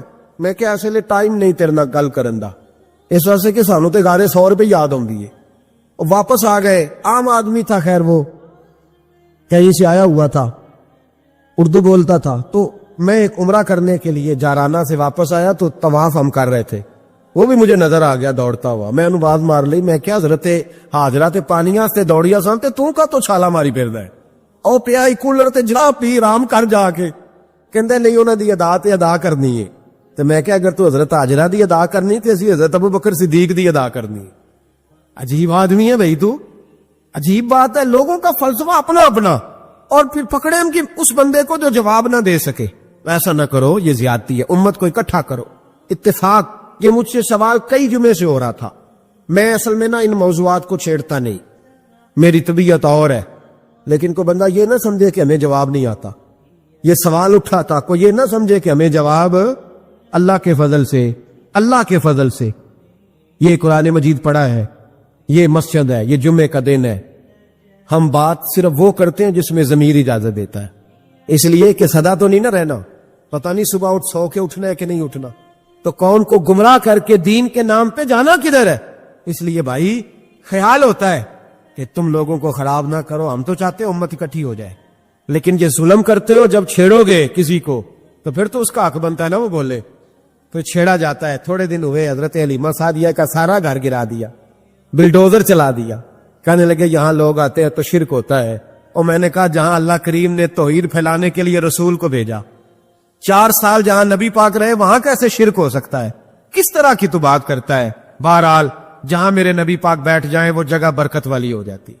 اس جگہ کو چومنا مسلمان کا ایمان ہے, اس جگہ پہ سجدہ کرنا مسلمان کا ایمان ہے, اس جگہ بیٹھ کے تبرک حاصل کرنا یہ مسلمان کا. میں تو پہلی دفعہ ریاض الجنت میں داخل ہوا تو میرے ساتھی کہنے لگے کیا ہوا؟ میں کہا ادھر آؤ, لوکاں نو اگے جا کے ملنی, سانو ایتھے ہی لب گئی جے روضہ تم من ریاض الجنہ. بار حدیث لکھی ہے, حضور نے فرمایا جو یہاں آ گیا وہ جنت میں آ گیا. یہ ہے ارض جنت, یہ طیبہ کی زمین ہے. جنت بھی یہی, مال کے جنت بھی یہی ہے. ایک بات اور کرنی ہے, بڑی ضروری ہے, میری بھی اور آپ کی بھی ذمہ داری ہے, اس کو بھی ضرور کرنا چاہتا ہوں. سن لیں, محمود غزنوی نا گزر رہے تھے, یہ آپ نے نا میری طرف دیکھنا ہے, یہ بات سنتے ادھر دیکھو, خاص اہم مسئلہ ہے, اس پر بڑا ضروری ہے آپ کا متوجہ رہنا. محمود غزنوی کہتے میرے دل میں خیال آیا کرتا تھا ہمیشہ کہ میں واقعی سبکتگین بادشاہ کا بیٹا ہوں یا معاذ اللہ میرا باپ کوئی اور ہے. اور ایک خیال مجھے آتا تھا کہ قیامت واقعی قائم ہوگی, شک رہتا. اور تیسرا میرے دل میں خیال آتا تھا کہ یہ مولوی بیچارے کمزور سے ہوتے ہیں, تو حدیث پاک میں آتا ہے کہ علماء نبیوں کے وارث ہیں. تو یہ واقعی حدیث سچی ہے یا مولویوں نے اپنی شان کے لیے بنا لی ہے؟ کہتے شک تھے 3, میں کہتا نہیں تھا کسی سے, پر دل میں رہتے تھے. تو ایک دن میں ہندوستان کی ایک گلی سے گزر رہا تھا, تو دین کا ایک طالب علم نے کونے میں بیٹھ کے, تھڑے پہ پھٹے پہ بیٹھ کے نا سبق یاد کر رہا تھا.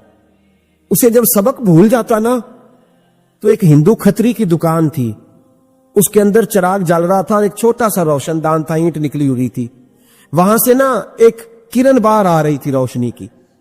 تو وہ طالب علم جب سبق بھول جاتا تو کتاب روشنی کے آگے کرتا, عبارت دیکھتا, پھر کونے میں جا کے یاد کرتا.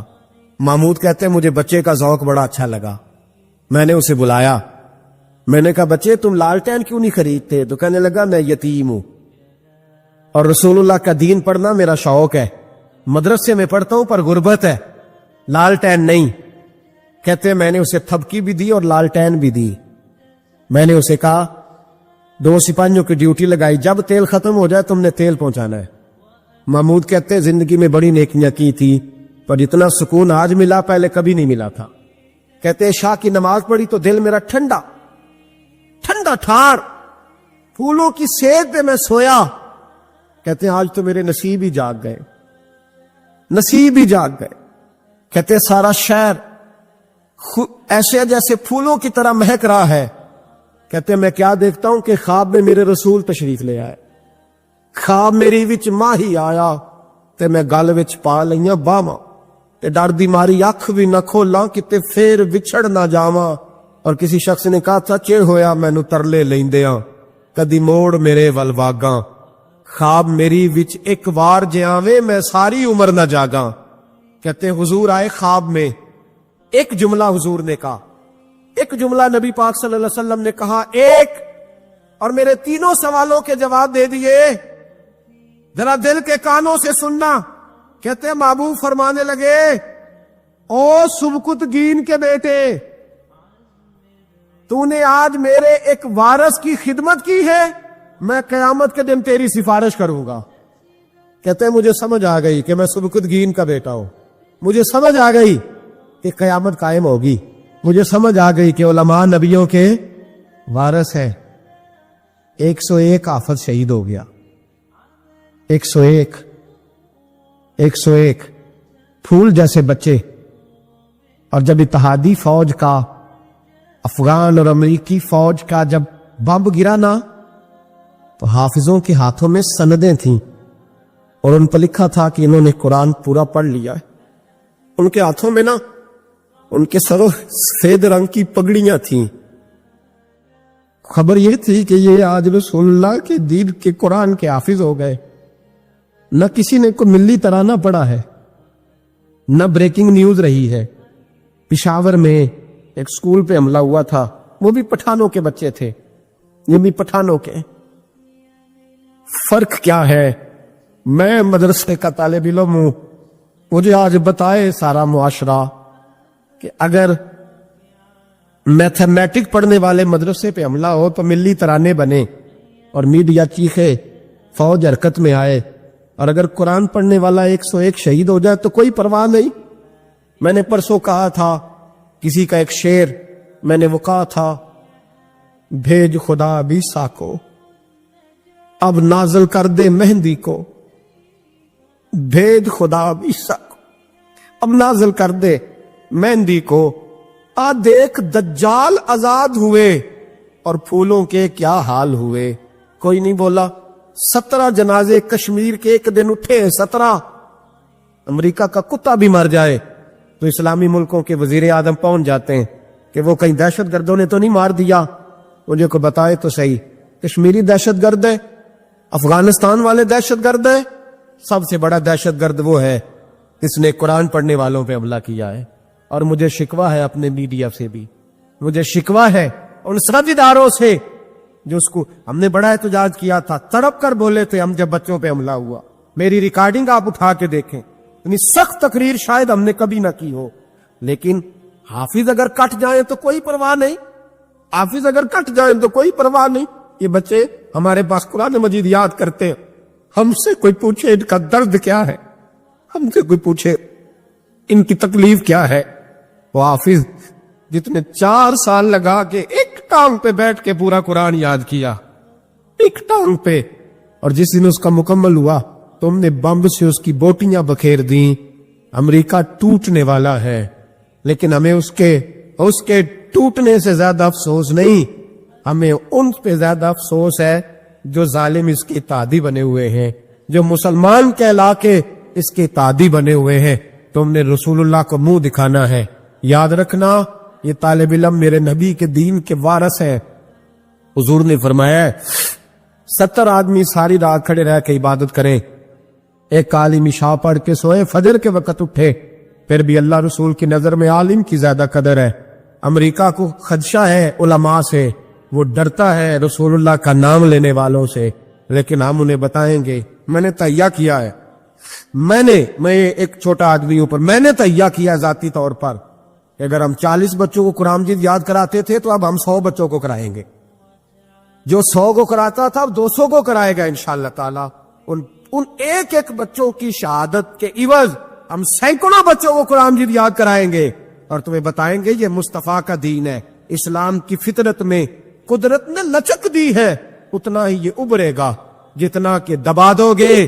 یہ مدارس پہلے بھی حکومتیں نہیں چلاتی، یہ رسول اللہ کے نوکر چلاتے ہیں، اور انشاءاللہ یہ چلتے رہیں گے، یہ مہکتے رہیں گے، یہ پھولتے رہیں گے، اور یہی چراغ جلے گا تو روشنی ہوگی. آخر دعوانا ان الحمدللہ.